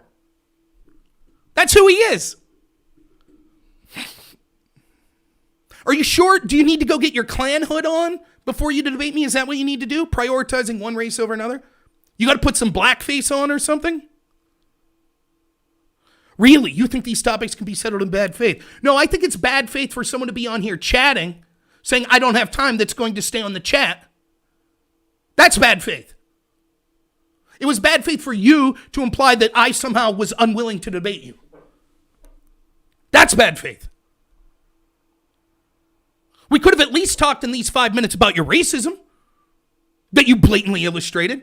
Again, for those that are just tuning in, literally, Public Citizen, and he can't say he didn't say this, we'll go back in the chat and show it. Public Citizen said, if everything was equal, so the amount of people dying over every category was equal, age groups, races, genders, everything, all factors were equal, he could see saving one race over another. That's the definition of racism. And then, like any good racist, when called out and realized that it was an indefensible position, changed and said, no, what I'm saying is if all things are equal. In other words, now he's saying the exact opposite of what his initial statement was. And then when called out, he has to be like, yeah, see ya. See you, dude.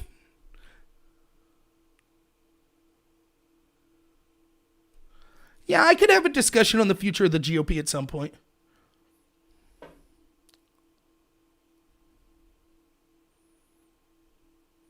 There is no better place than here and now.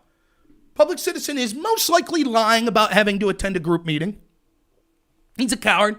Why would we believe it? Why should I trust anything Public Citizen says? He blatantly said, if all things were equal, we should prioritize. He could see prioritizing one race over another. And then said the exact, oh, let me clarify. I actually mean the exact opposite of that. If all things aren't equal. No. I was just clarifying. That's a lie. He's lying. That's the exact opposite of what he said.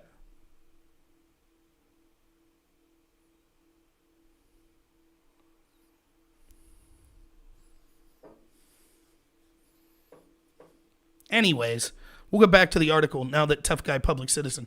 I don't know what he thinks he's going to debate me. He's going to say, well, actually, the evidence overwhelmingly says masks work. I'll say there have been studies that suggest masks don't work, but actually I was one of the first people in the country when the CDC came out and said, don't wear a mask. I'm on public saying that it was one of the dumbest things I ever heard because I knew that they knew next to nothing about the disease. So how the hell would they know that masks don't work? Why would they take the extraordinary step of telling people not to wear a mask? Now we know that they intentionally lied to us, and they claimed the reason they lied to us was they were afraid people were going to run out and buy masks, which meant that doctors and nurses couldn't get the mask. Yet simultaneously, they tell us that cloth masks, even so much as cutting your shirt and wrapping it around your face, is effective. So instead of lying to us and saying, don't go buy masks, they don't work, when they themselves admit, well, we knew they worked, but we had to lie to people. Why didn't they just say, hey, don't go buy masks. You can make your own at home. No need to buy N95 masks. So his entire argument's going to be, but the studies show that masks worked. Maybe. There's also literature that suggests masks don't work. There was a study that I just saw recently that said, even though they think that masks are effective marginally, that actually not wearing a mask is preferable than wearing a used mask. So how many people in the efforts of complying with the mask policy have been wearing the same mask for more than 2-3 days at a time?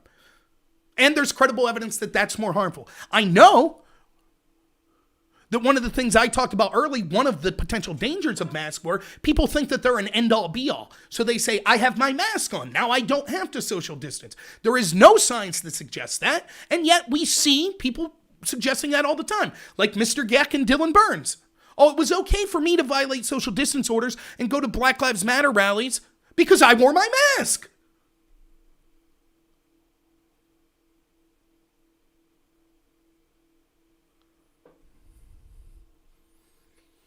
Again, Alpha Drias, I don't know if cloth masks are effective at preventing the virus or not. My understanding was that it protects from spittle, right? The virus is very small, but it travels on spittle, which is bigger. And that you're wearing a mask prevents that spittle from getting out. It makes sense to me that this would be the case.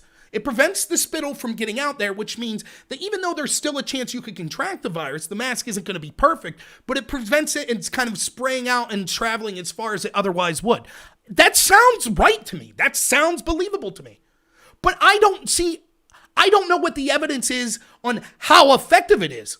I chose to wear one because I weighed the cost benefits myself. It made sense to me why wearing a mask would protect other people. I didn't think it was an end-all be-all, and there wasn't really a downside to me. So I wore it. I don't know what he's going to come on and disagree with me about. Oh, but the science all says mask. Okay. You're being disingenuous if you don't see that there are scientists saying that actually there are potential harms with masks. And we could clearly see that people are suggesting it's okay to violate social distance orders as long as you're wearing a mask. Hundreds of thousands, if not millions of people are making that argument.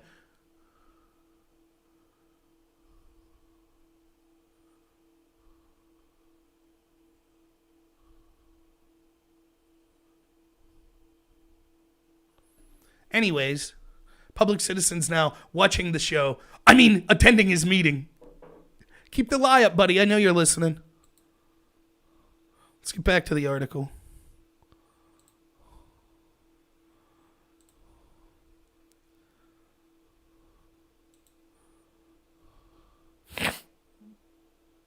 On November 23rd, Kathleen Dougal, public health official at the CDC, gave a presentation at ACIP, which is tasked with developing who should get the first access to the vaccine.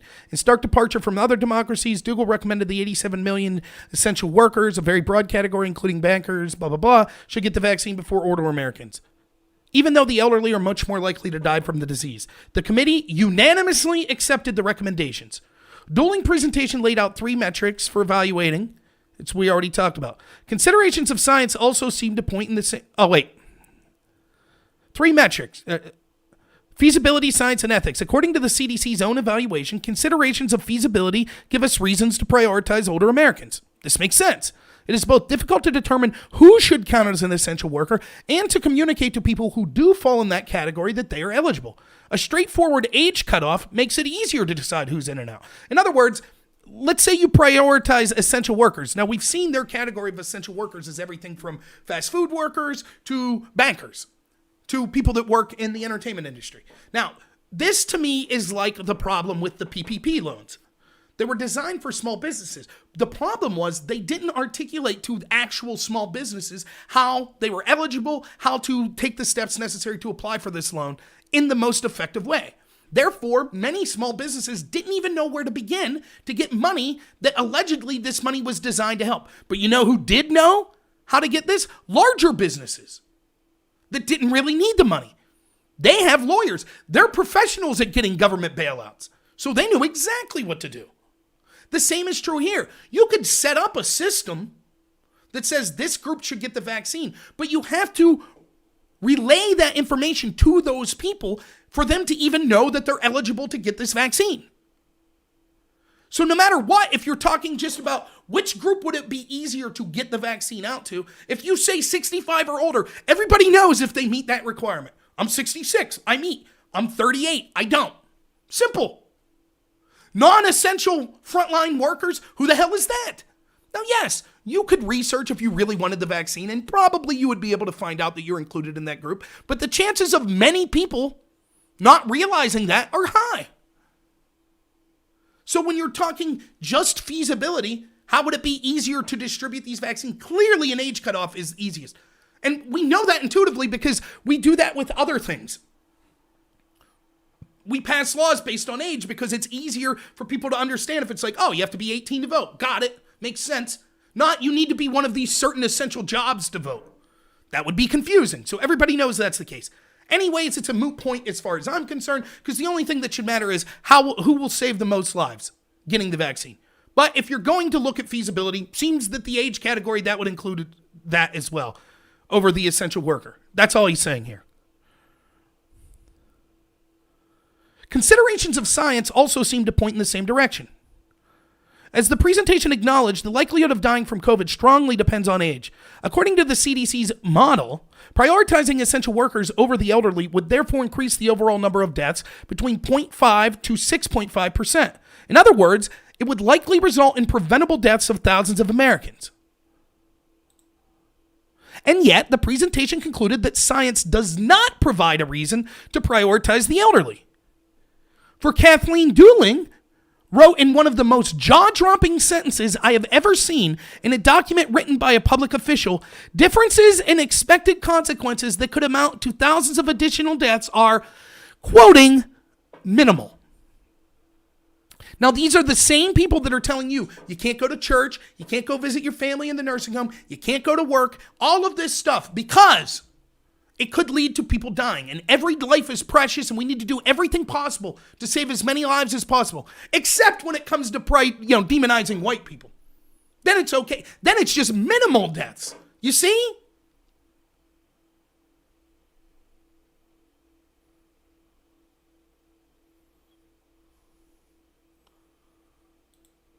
But now they're going to call them minimal. How many thousands of deaths are minimal? Continuing.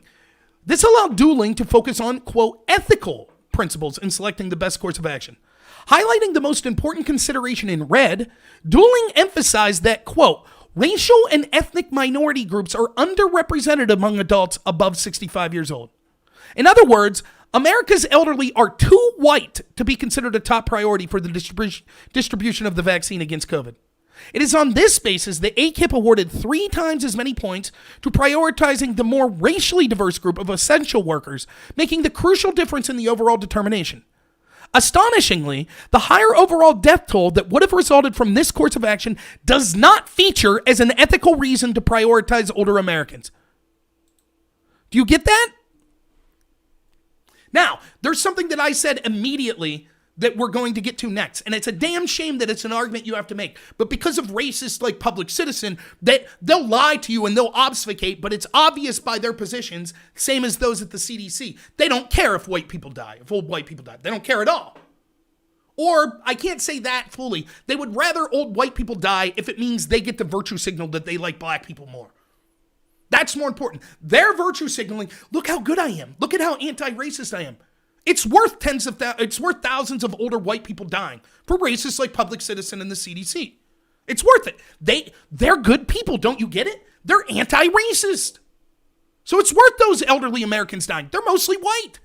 Now, I'm sure Public Citizen wouldn't execute white people of his own volition, but he's more than happy to advocate for policies that he knows will lead to their death if it means he gets to virtue signal to everyone, look how good of a person I am. Same with the CDC.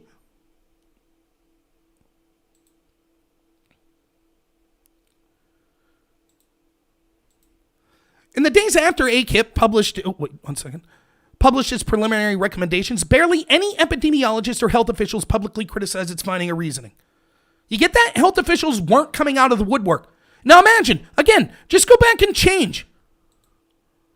Elderly people, more people will die because we're not prioritizing elderly people. And the reason is because if we prioritized elderly people, that would disproportionately save people of color. Do you think that we would have seen people come out of the woodwork to call that racist? I do. But when it's white people, no problem. None. It is okay to advocate a low-scale ethnic cleansing as long as it's against white people. No problem. This is just the beginning. This is going to get worse. If I would have told you 6 months ago, our CDC will at one point say, we are advocating a policy that will lead to more total deaths, but it's preferable because the people that die will be disproportionately white. You would have laughed at me. You'd have said, Rob, you're a conspiracy theorist. No way that would happen. And yet here we are. Where do you think we'll be 6 months from now?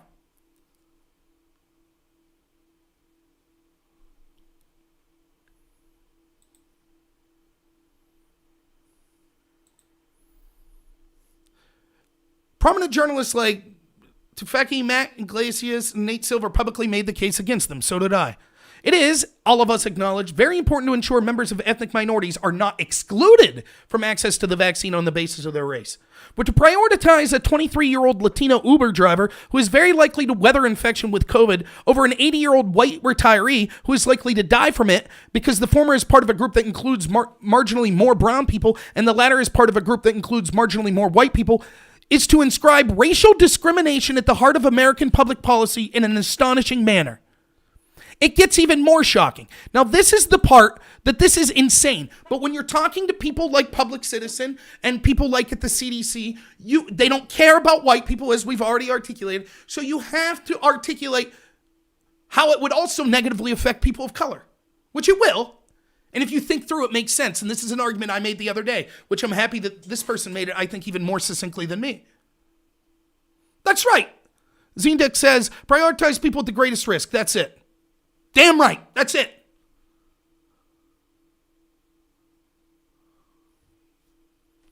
That's it. That's the only consideration that should matter.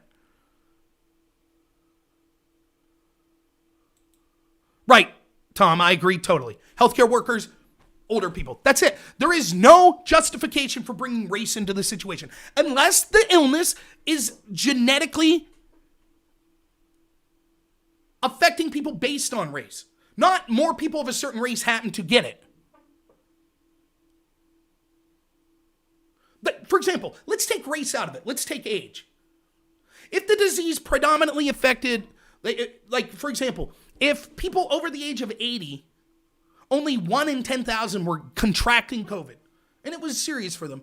But people between the ages of 18 and 30, something like 500 in 10,000, 5% were getting it. There's different reasons this could be. It could be that it happens to be a disease that affects the young and not the old. If that was the case, that the crucial justification was,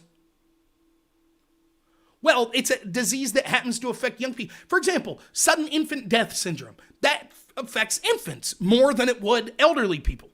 Okay, so then you would prioritize infants because that's the group that this disease is affecting. But if the reason it's affecting 18 to 30-year-olds isn't because they're young, and it's genetically because they're young, but it's because they're more likely to go out. They're in clubs more. They're in restaurants more. And they're with groups of people more.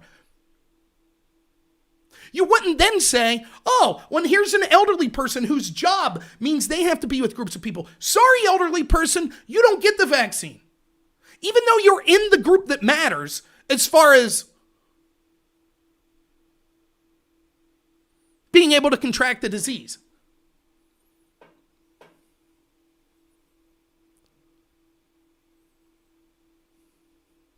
So yeah, I couldn't agree more, Tom. But let me read, and you can see how this would make sense. Actually, because of our racist society, because we actually have institutions that are racist against white people, you have to say, oh, by the way, your racist policy also harm people of color more. So let's see how that's explained. It gets even more shocking. The difference in the percentage of white people across age groups is comparatively small. The difference in percentage of infected people who succumb to COVID across all age groups is massive. Giving the vaccine to African American essential workers before elderly African Americans would likely raise the overall death toll of African Americans, even if a somewhat greater number of African Americans were to receive the vaccine. Now, let me break this down for you, because they're prioritizing younger working people before the elderly, and the elderly are so much more disproportionately dying of COVID, here's what ends up happening. Let's say that you have 100, we're just going to make this very small number so it's easy to understand. Group A is the working people that we're talking about. Let's say there's 100 of them, and Group B is the elderly people. Let's say there's 100 of them. Now in Group A, the working people, 70 out of the 100 are people of color. 30 whites, 70 people of color. So by far more people of color. In the elderly population, 20 of the 100 are people of color. So far more people of color in the younger working age population. So you say, well, we're deciding based on people of color who gets the vaccine. We will give the vaccine to Group A, the younger working people, because 70 of 100 of them are black or people of color. Whereas Group B, the elderly, only 20 of 100. But 50% of people in Group B will die if they don't get the vaccine, and only 1% of the people in Group A will die if they don't get the vaccine. That means likely, because 20 of 100 of the elderly people are people of color, and 50% will die, that is 10 people of color that will die if they don't receive the vaccine. Whereas by giving the vaccine to Group A, where only 1 of 100 people would die, at best, that's 1 person of color that will die. So you just signed the death warrant of 10 people of color, in addition to 40 white people, just so you could say, hey, we gave the vaccine to more people of color.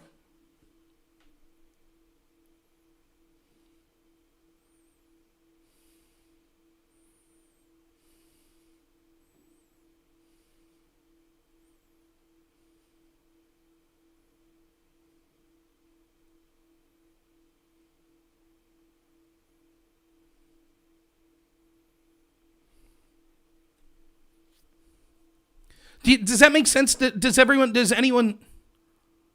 No, the guy didn't get on for the debate. He had a meeting he had to attend. They always do that.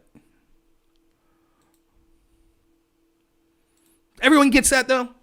So actually, because the numbers, the discrepancy, I mean, again, you could look at the chart. We'll show the chart again from the CDC.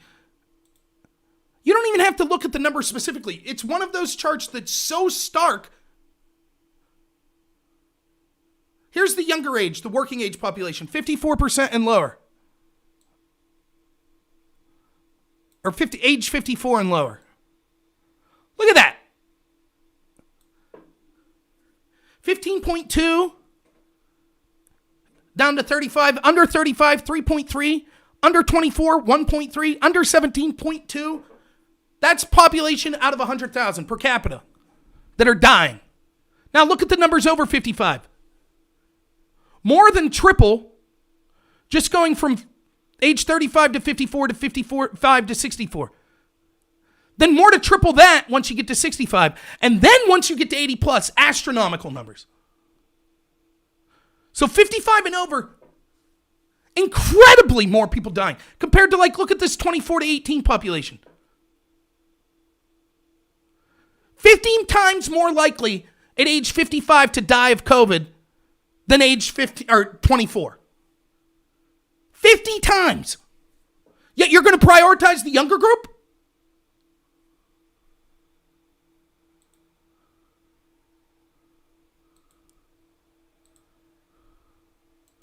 So what this author and me are saying is, because in the name of, well, there are more people of color in that working group, so therefore they'll get the vaccine first, because just at the 55 level, we're talking about 50 times more likely to die than a 20-year-old. That's not even getting to the 80 plus people. That means that still more people of color will die. This might shock you. You ready for this? There are elderly people that are people of color. And again, the example I gave on my show the other day was, imagine that you're an 80-year-old black lady. You have grandkids. You're really worried.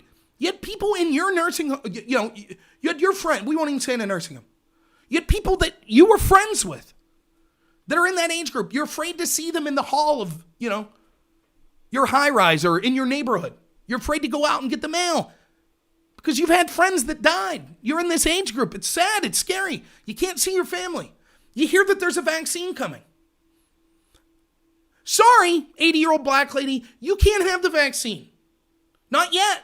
First, we have to give it to the younger people. But you can feel good about yourself knowing we're trying to give it to more black people. That's why you as an old black lady can't have it. Sorry. Good luck. You think that woman's comforted? Well, it's for racial equality. You know, it makes sense to me. I have to die so that young black people that wouldn't have died could get the medicine that would have saved my life. But it's all about fighting racism.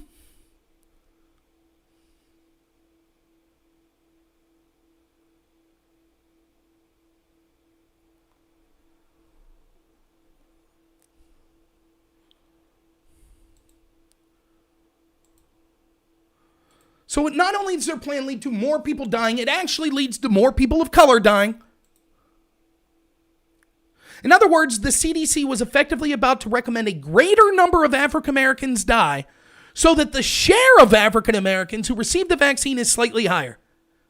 In blatant violation of the leveling down objection, prioritizing essential workers in the name of equality will likely kill more people in all relevant demographic groups. And we see this constantly with the critical race theory people. Black Lives Matter is a great example. In the name of fighting racism, they advocate policies that will lead to more black people dying, to more suffering for black people. That's it. But they get to feel good about themselves. Oh, we should pull police out. Well, homicide numbers are predictably spiking in predominantly inner city black communities as we de-emphasize police. Hey, that's okay. The liberal white elite people feel good about themselves. So who cares if more black people had to die so that they could feel good about virtue signaling themselves?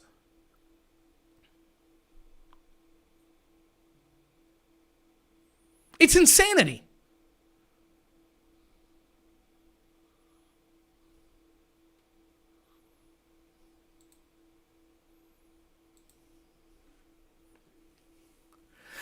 Continuing, as criticism of the recommendations mounted, epidemiologists mostly circled the wagon, but thankfully the pressure was too strong to ignore.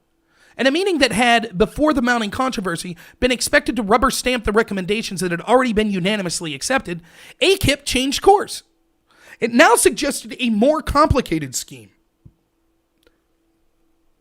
In other words, ACIP did what Public Citizen did. This is what they do. Just like Congress is doing with the $600 stimulus. They don't care about you. That's what it's evidence of. They don't care about you. We're going to give a bunch of money for gender studies in Pakistan and to the Sudan and to Israel and to Palestine and bobcat urine and all of this stuff. We're going to do all that. And oh, you all get $600. And then, because they don't care about you. That's why they came up with that plan. And then once it was like, ooh, we said let them eat cake and now they're all getting mad. Yeah, we'll go back to the drawing board. Yeah, we're sorry. We're going to recommend more people die, but we could virtue signaling about, well, we're helping people of color, even though more people of color will die as well. Oh, people are pissed about that. Oh, no, leave us change. We're really not racist. Trust us. You got to believe everything we say. We're trying to keep everyone alive. So whoops, we accidentally suggested a policy that led to more people dying so that we could virtue signal about race. Whoopsie, we didn't mean it. Why did we have to be outraged for them to change their mind? Imagine that. I think we should have public policy that leads to more black people dying intentionally. We don't want to give this segment of the population the vaccine. Imagine saying this. I'm from rural Pennsylvania, so I'm going to recommend that rural people get the vaccine first. Now, yes, it's true that disproportionately urban people are dying more, but understand this. Urban populations are disproportionately black. So I think the rural population should get it first. Now, if I said that, and someone like Tom, or Public Citizen, or Whoopsie, whoever there said, holy shit, Rob, did you really just say, despite the fact the vaccine would help the cities more, you didn't want them to get it because you don't want black people to get it? Did you just say that? That's one of the most racist things I've ever heard. And if I said, oh, wait, my bad. Oh, shit, that's what everyone is saying, huh? Ugh, that didn't go over as well as I thought. Oh, no, let me tweak that a little. Would you say, oh, fair enough, Rob's not really a racist, he tweaked it? Good deal. No, you would rightfully say, my God, it was one of the most racist things I've ever heard. Particularly if it comes from people that are allegedly healthcare experts. No, Tom, he also grouped you in with Whoopsie. It was just, I had Public Citizen's name on the brain. Tom, I know someone who's actually on the left, who's a credible person. I don't even know if you're on the left, center left maybe, if that even. Center probably most likely. I think Tom shares my disgust with basically the majority of both political parties. But that's the point. Anyone would be like, that's unbelievably bigoted. But we're supposed to give the CDC the benefit. Oh, they've tweaked it. They tweaked it now. So now it's okay. But even the tweak is BS, as the author will get to. It now suggested a more complicated scheme. Once medical workers had received the vaccine, both Americans over the age of 74 and essential frontline workers would be vaccinated in the second phase. Americans over the age of 64 and the broader group of all remaining essential workers would get access to the vaccine after that. Since over half of all deaths from COVID so far have occurred of Americans over the age of 74, undoubtedly this is an improvement. But for two reasons, it too probably sacrifices American lives on the altar of social justice.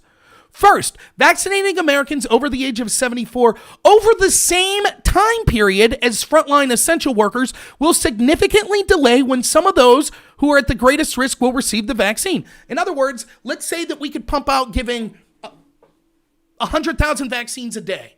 If it was only people over the age of 74 getting that vaccine, then everyone over the age of 74 would get that vaccine much faster than if it was people over the age of 74 and millions of young people that are working. So this, too, will result in more people over the age of 74 dying, even though it's better. Secondly, starting to vaccinate Americans between the ages of 65 and 74 after 30 million frontline essential workers will still put a large group with a comparatively low risk of death ahead of a large group with a significantly higher risk of death. In other words, they just watered it down a little. Anyone with common sense, just like Tom said, just like a bunch of other people in the chat would say, doctors, nurses get it first, then the elderly. Period. Maybe you start with people over 74, then people over 64, then people over 54. Then you go to the essential younger people that are workers. But they couldn't do that. After their initial racist screed, they're like, well, now we're only 80% as racist. Still good, right?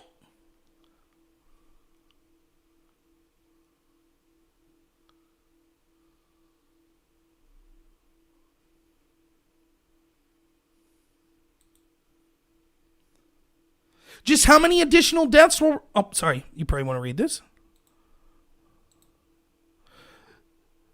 Just how many additional deaths will result from the ongoing refusal to prioritize those who are at highest risk of dying? The CDC won't tell us. In the updated presentation, Dooling once again claims that the difference between the CDC's preferred course of action and the more strictly age-based approach is, quote, minimal. But this time around, ACIP has hidden the ball. The updated guidance, which was adopted with an 11-1 majority on December 20th, no longer includes an estimate of how many people are likely to die if the states follow its recommendations. Well, isn't that fantastic? Problem solved. Oh, you mean the American people were outraged when they figured out because of our racism more people were going to die? I know, we'll tweak it a little and then just refuse to tell people how many more people will die. Problem solved. He continues, over the past years, stories of campus craziness have frequently made the national news.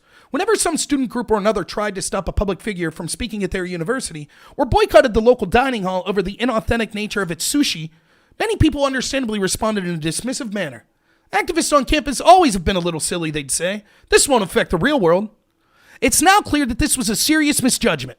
Many of the trends that started on campus have rapidly taken over established institutions, from Google to the CDC. Perhaps the most dangerous of these is that many professionals now fear to oppose any proposal that is presented.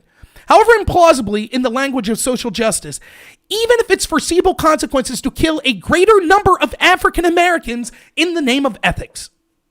America's botched guidance on who gets the vaccine first should, once and for all, put the idea that the excesses of wokeness are a small problem that doesn't affect important decisions to bed. But if it has shaken me to the core, it is in part because the sad saga also showcases yet another depressing conclusion. By disposition, I trust the functioning of establishment institutions and the decent intentions of my compatriots, something I disagree with him on. In a country with a rapidly falling social trust and growing political dysfunction, I try to hold on to my belief that some key organizations are doing their best. Until a few years ago, it was obvious to me that I could trust what is written in the newspaper or what I'm told by public health authorities. Now, I am losing that trust. I still believe that most people, including the journalists who write for established newspapers and the civil servants who staff federal agencies, are heroes in their own stories. They genuinely mean well. And yet, I no longer trust any institution in American life to such an extent that I'm willing to rely on its account of the world without looking into important matters on my own. The reasons for this mistrust are perfectly encapsulated in the reports that the mainstream newspapers published about the CDC's recommendation. The write-up in the New York Times, for example, barely mentioned the committee's last-minute change of heart. A faithful reader of the newspaper of record would not even know that an important public body was, until it received massive criticism from the public, about to sacrifice thousands of American lives on the altar of a dangerous and deeply illiberal ideology.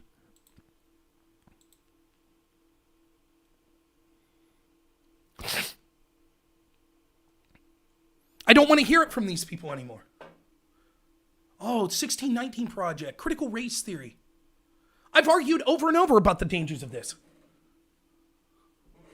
Now we're advocating thousands of people should die for wokeness. That's literally what the body that we're told we have to trust first and foremost on guidance.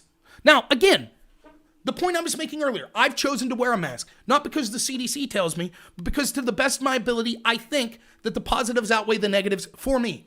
But I totally understand people that come to different conclusions and don't trust these experts. Why would you trust someone who's literally saying, oh, by the way, we need more people to die so that we could be woke, including more African Americans? It's the same health professionals that we were told we needed to listen to that said social distancing was so important. If we didn't do it, millions could die. Well, but black people didn't have to do it. If they wanted to go out and protest for George Floyd, no problem. Maybe the reason that blacks are being disproportionately affected by COVID is that the health experts signaled to them they didn't have to follow the guidelines that would keep us safe. Maybe that's why.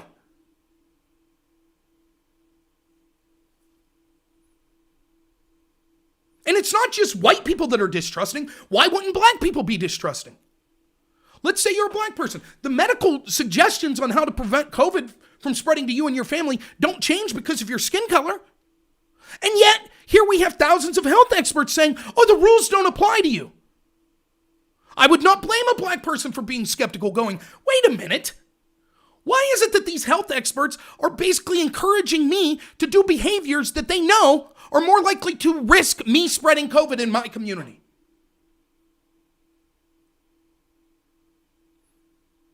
Either they're lying about social distancing and mask wearing being important to stop COVID, or they're intentionally hoping black people get it.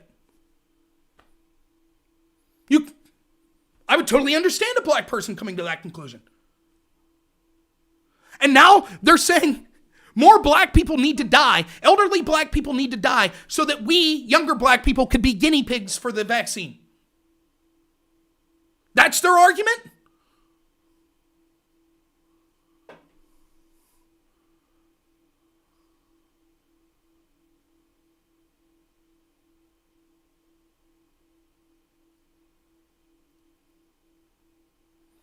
Zediac says, no doctor said COVID was taking a break for the protest. All said it was inadvisable. That's not true.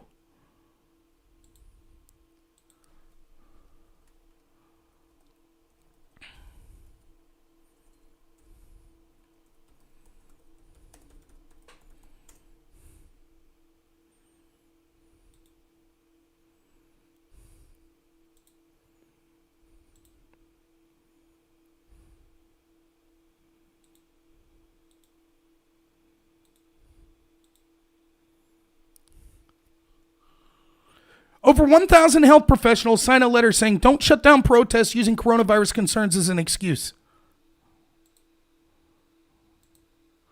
A group of health and medical colleagues has penned an open letter to express their concern that protests around the United States could be shut down under the guise of coronavirus health concerns. The letter, which went on to draw more than 1,200 signatures, focuses on techniques to reduce harm protesting racial injustice. We created the letter in response to the emerging narratives that seem to malign demonstrations as risky for the public health because of COVID. According to the letter writers, many of whom are part of the University of Washington's Division of Allergy and Infectious Disease, instead, we wanted to present a narrative that prioritizes opposition to racism as vital to the public health, including the pandemic response. We believe that the way forward is not to suppress protests in the name of public health, but to respond to protesters' demand in the name of public health, thereby addressing multiple public health concerns. The letter focuses on health guidance for protesters and law enforcement, such as wearing masks, advocating not to hold people who are arrested in close proximity, and opposing the use of tear gas. Staying at home, social distancing, and public masking are effective at minimizing the spread of COVID-19. To the extent possible, we support the application of this public health best practices during demonstrations that call the attention of the potential pervasive lethal force of white supremacy. However, as public health advocates, we do not condemn these gatherings as risky for COVID-19 transmission. We support them as vital to the national public health and to the threatened health specifically of black people in the United States. We can show that support by facilitating the safest protesting practices without distracting from demonstrators' ability to gather and demand change. This should not be confused with the permissive stance on all gathering, particularly protest against stay-at-home orders. There you have it. They're saying, actually, we support these gatherings. We think they should take mitigation procedures, but we support these gatherings. However, we don't support other protests. 1,200 medical professionals signed on to that. COVID's bad. White supremacy's worse.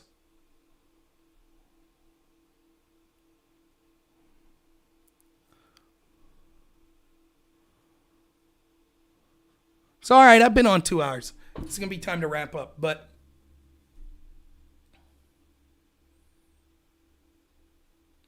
given that, why should anyone trust any of these organizations?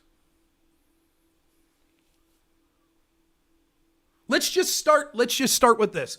Is this a reasonable? Is anyone disagree with this on the right or the left? Tom, you're someone I trust. Let's start with this. In order to most effectively counter a pandemic, the first step that we need is people's trust in the medical experts that are fighting the pandemic. Would everyone agree that's a hugely important step?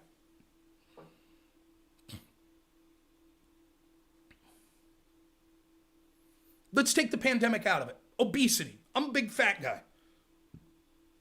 The first step to getting healthier would be to trust people that say being fat is unhealthy. Right? If I say, I think that I don't trust these people. I don't trust the people telling me that being overweight's unhealthy. I don't believe it. Then the chances of me losing weight are slim to none. Pun intended. Same's true of the pandemic.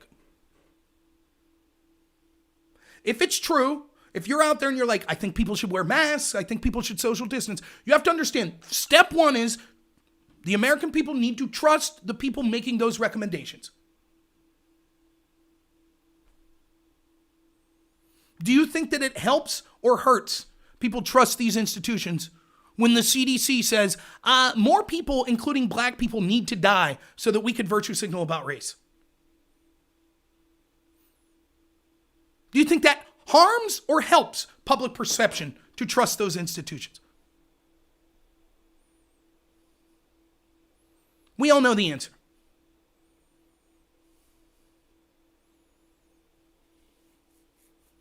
Even their revised recommendations, as we went through, will still result in more people dying in the name of social justice.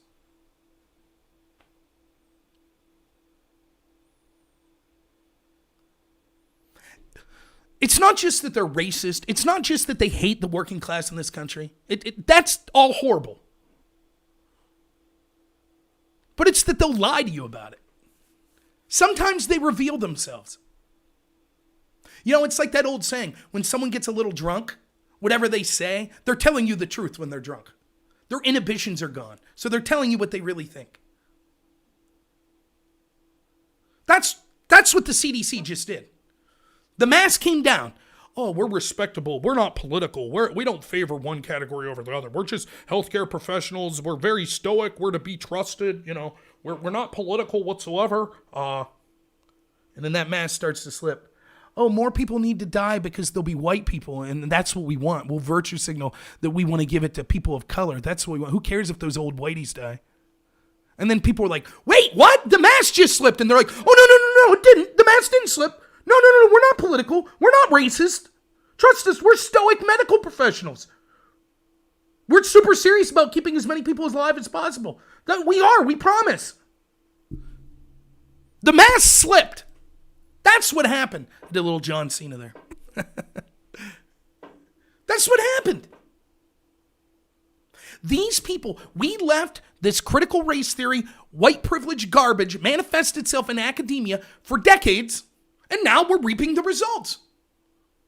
The greatest strength that Barack Obama had was pointing these lunatics to positions of power all around the government or around the country. They don't care. They're racist. They hate you. They hate flyover country. They hate rural America. They hate the working class. If you're white, they hate you. If you're a man, they hate you. If they're straight, they hate you. They do. Or at best, many of them hate you. Many of them just don't give two craps about you. They don't care. And they're going to push policies even that result in more people that they claim to like dying so that they could feel good and virtue signal. That's what they're going to do. And it's going to get worse and worse and worse and worse. Until we have leaders, until we as people are willing to say, we're not going to take your insult, a bunch of racists calling us racist if we don't agree with their racism. We're not going to take that seriously. Screw you. You advocated people should die because of their skin color. That's as racist as it comes. And you're the CDC. You're actually in a position to achieve that. Unlike the racist down the street that's drinking at the bar, he might grumble about black people or white people or Hispanic people or Asian people, but all he's going to do is grumble about it and say some bad jokes and drink his beer. Now we have people in the CIA, the FBI, the CDC, Congress, corporations that are running them, tech companies that actually believe the racist garbage and have power to affect it.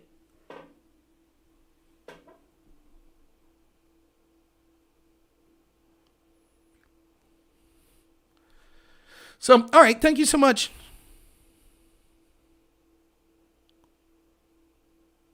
I really appreciate all of you. Glad that our friend Public Citizen can drop by and leave the racist mask fall. It's brilliant, but I'm afraid to debate him. Oh, other than I would debate him right now and he can't do it. Oh, yeah. Likely story. By the way, Public, sure you're probably still listening, so thanks, bud. So, to the rest of you, thank you so much. Even those that disagree, I do really appreciate it. I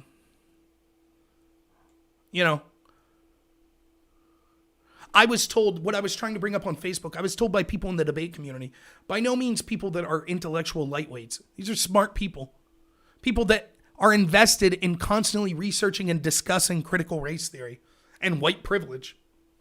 And if my old debate partner Tom's still on here, he would agree with that.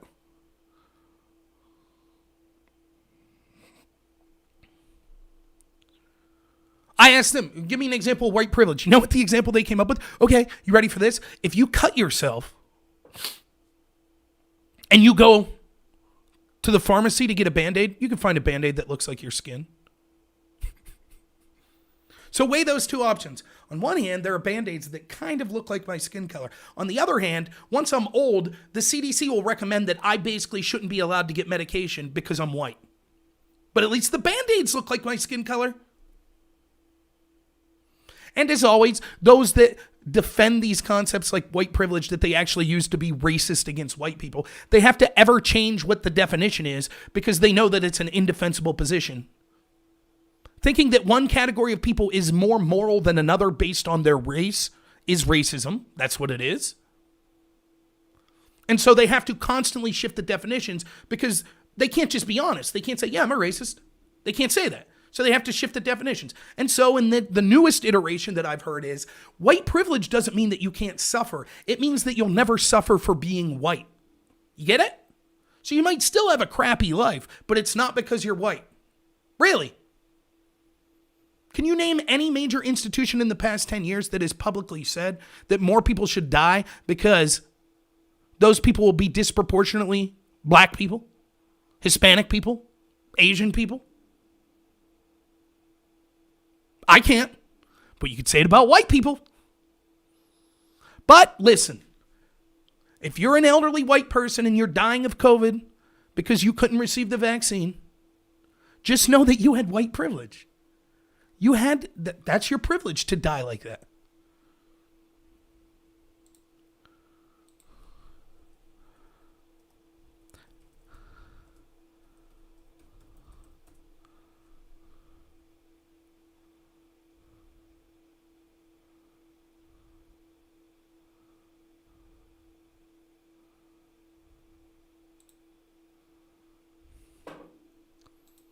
And just to finish up, you want to know how bad this is? I mean, that's as bad as it gets, the CDC there. But just to show you the extent that this is willing to go, what if you were a disabled person? Would you say that if you were blind, if you were paralyzed, if you were deaf, that would be hugely underprivileged regardless of your skin color, even regardless of your wealth. If your family's incredibly wealthy, but you're blind and deaf, you're incredibly underprivileged. Overall, right? We'd all agree with that. Except not the critical race theorist. The left now calls Helen Keller just another privileged white person. In recognition of International Day of Persons with Disabilities, Time magazine posted an article quoting a black disability rights activist named Anita Cameron, who dismissed Helen Keller as just another, despite disabilities, privileged white person, and yet another example of history telling the story of privileged white Americans. We're talking about Helen Keller, who lost her sight and hearing as an infant, and in childhood was written off by her parents as incapable of learning. The same Helen Keller who through grit and perseverance learned to read and write and eventually graduated from Radcliffe College, now Harvard University. Keller is an icon for all Americans because she is a testament to the fact that every human being has value and should be judged based on what they can do, not what they cannot do. We will not sit idly by as the left continues to denigrate, dismiss, and destroy our historic cultural icons such as Helen Keller.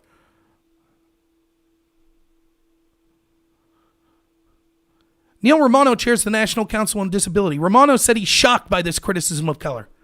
A person who is blind and cannot hear and literally invented the way for that person to be able to communicate with the world, I would hardly consider that person privileged.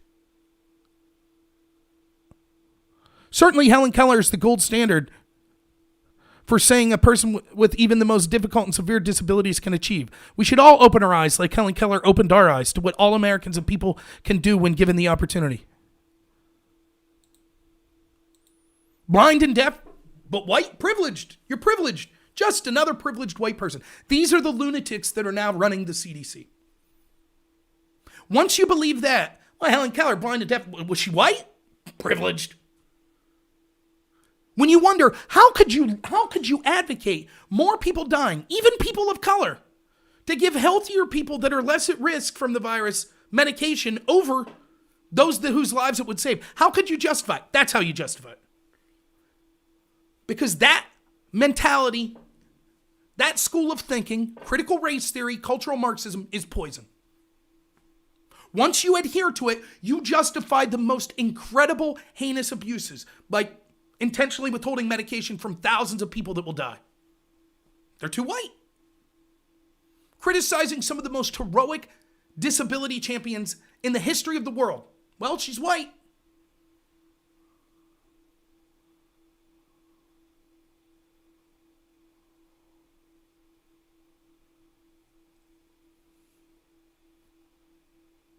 Stephen A. says, I've seen the anti-white sentiment in the panels you've been on, Rob. I'm sure you've noticed it too. Of course.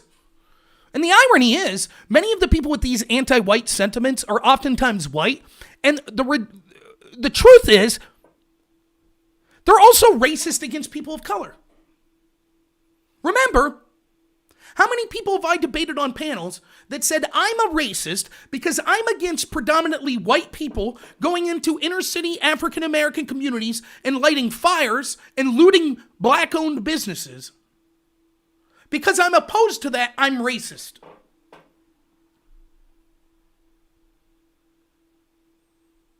The truth is, this is how they feel. Oh, you poor, precious black people. You poor, precious people of color. You're so special. No, nothing's your fault, little baby. Nothing's your fault. We'll take care of you. Us smart, strong, white liberals, we care about you, just like you're our little child. We'll take care of you. Oh, no. No, don't worry. Don't apologize for anything. You're special. Nothing's ever your fault. You're just not good enough to achieve on your own. You need us to set the table for you. You can't do things on your own. We'll take care of it. That's who these people are.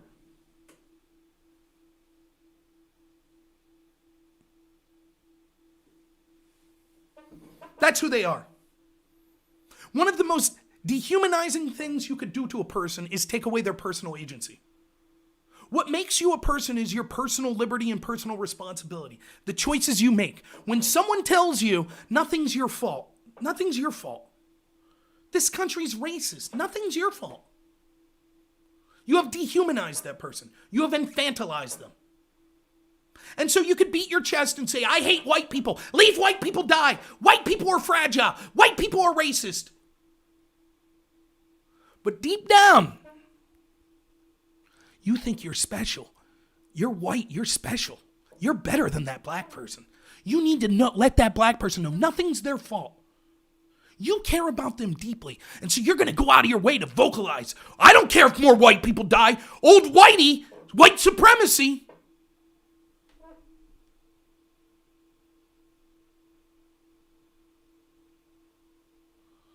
That's where we're at.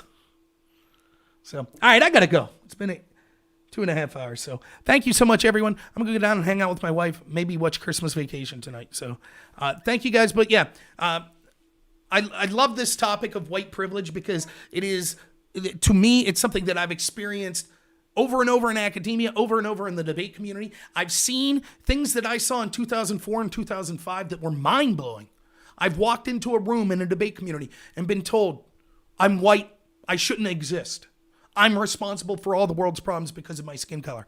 I should have to forfeit the round or not be allowed to win the round because of my skin color. I heard that argument frequently in the debate community. By the way, it's a huge winning argument. The only way you could beat that argument, you can't say this is racism, this is horrible, how dare you. That's a losing argument. You can't say that. There's only one argument you can make. No, I'm not white. Whiteness is a choice, and I don't choose to be white. That's it. Now, these were people that were going to, this debate community was, we were debating Harvard, you're debating Northwestern, the military academies, Navy, Army. They go on to be lieutenants and colonels and generals and CEOs, politicians and lobbyists, professors themselves at prestigious universities and doctors. Some of the smartest of the smart people in the debate community. And in 2004, 2005, you literally could not defend being white. And any person in the debate community that says, no, that's not true, is bullshitting you. And if Tom was still on here, who, by the way, not a Trump supporter, disagrees with me in a lot of things politically, he would tell you the truth. That was absolutely the case. He was with me in those rounds when it happened. We're privileged because we're white. I had to sit there and be like, what is whiteness? Oh, it's privilege, blah, blah, blah, blah, blah. What kind of privilege? Well, like money and stuff like that. And so then my rounds would be like this. I'd be like, what university do you go to? I go to the University of Louisville. Do you have a scholarship? Yeah, I have a scholarship. Okay, you go to the University of Louisville. Pretty prestigious university. You get paid, you have a scholarship. You working while you're in school? No, full-time student. Okay, my name's Rob Knorr. I happen to be white. I go to the cheapest school in Pennsylvania. It's called Clarion University. I work at Burger King 30 hours a week to help pay my way through college. My parents had no money to give me through college, like literally $0, and I did not receive a scholarship or anything like that. At one point while I was having this debate, this is the God's honest truth, I had a sister who's 20 years my younger. My parents' furnace had blown up, so I had basically a 2-year-old sister that was living in a house that wasn't being heated. So what little money I had from Burger King, I gave to my parents. As a result of which, and the fact that I drank a lot, I literally lived in a house without electricity for 2 months, which I couldn't afford to pay the rent, which was owned by the university I attended that threatened to kick me out of the university because I couldn't afford to pay the rent. That's who I was. Now explain my privilege again. By the way, why is this debate match about rice subsidies became a pissing match about which of us is poor? What the heck does that have to do with the topic? But I had to reject my whiteness, prove that I'm not white. Wait a minute, what's any of that have to do with whiteness? Isn't that just, are you privileged? Do you have money or not? Isn't that in effect what they're saying? So the person that goes to the better university, that drives the better car, that doesn't have to work for it, that's going for free, is less privileged than the person that's working at Burger King for minimum wage, that doesn't have electricity, that's struggling to go to the cheapest university possible. Why? White, black. That's why. That's it. That's all that matters. I had one debate round where the topic was, we debated this team that had a list of demands. They were black activists, they refused to debate the topic. So instead of the topic, they had a list of demands that they wanted to debate. We said, fine, because you're the affirmative, which means you're the side that defends the topic, we will allow you to change the topic on the condition that the next time we debate, if we're affirmative, we get to pick the topic. Which they still didn't agree to. We never debated that team again, but I assure you they wouldn't have allowed us to pick the topic. But anyways, we debated their topic. Their topic was, we have the following 10 list of demands for the debate community. Because supposedly the debate community, that literally you weren't allowed to defend being white, was racist against black people. That was the claim. Again, the opposite of the truth. You had to pretend that all of these super left-wing people that just talked about the plight of black people were all secretly racist that hated black people. Which kind of is true, but not in the way that these teams wanted you to think. They'd vote for black people just for being black, as this round will prove.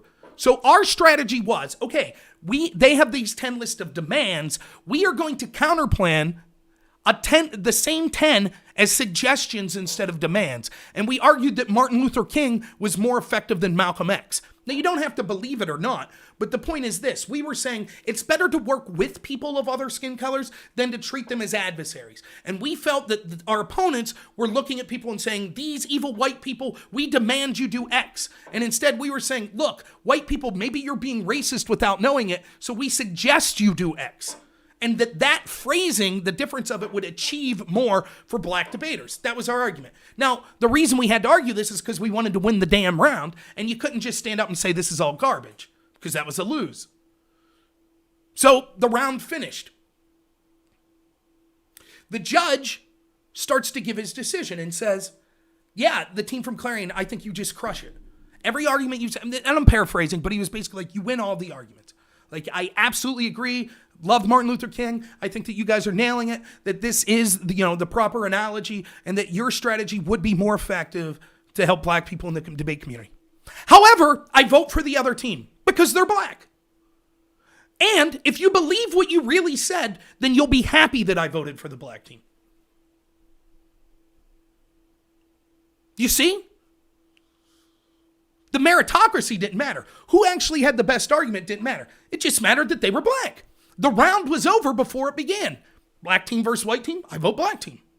Let's hear what you have to say, but I'm voting for the black team.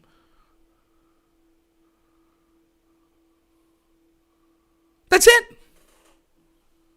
That's the world that they envision. By the way, the judge was white. Now, I'd be insulted if I was black. So you didn't vote for me because you thought I won the debate. You voted for me based solely on my skin color. That's racism. So basically you think I'm inferior and I need your affirmative action? No. That's how I would feel. If someone said, Rob, we voted for you. Well, it was an interesting debate. Rob, I think you lose. But as a fat guy, you look like you could morally use a win. So I voted for you because you're a fat guy. I'd be like, what? Shove it up your ass. No, I refuse to accept the win. I forfeit then. That's what I would have said. How dare you act like I need your charity? There's nothing more insulting to me than pity. So believe me, when I talk about the problems with this racist garbage, critical race theory, yes, I'm offended for white people. I see what's coming. But I'm also offended for people of color.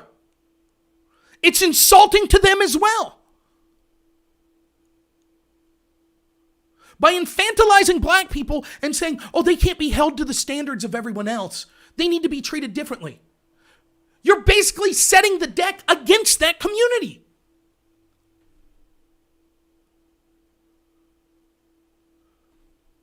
Anyways, I've gone on too long, so thank you so much. White privilege is garbage. That is to say it exists, but so does privilege for every other color. And people that focus on it only want to divide us, to distract from the fact that the elites in this country that have been controlling it for the past 40 to 50 years don't give a shit about you regardless of what your skin color is. That's as simple as I can make it. And if you ever needed proof, the CDC just advocated thousands of people to die so that they could virtue signal about race. In black and white, proven beyond a shadow of a doubt. All right. Thank you so much, everyone. I really appreciate it. I'm down to 13 people watching now, but that's okay. I just got the best ones here. So thank you so much, everyone. I really appreciate it. As always, have a good one.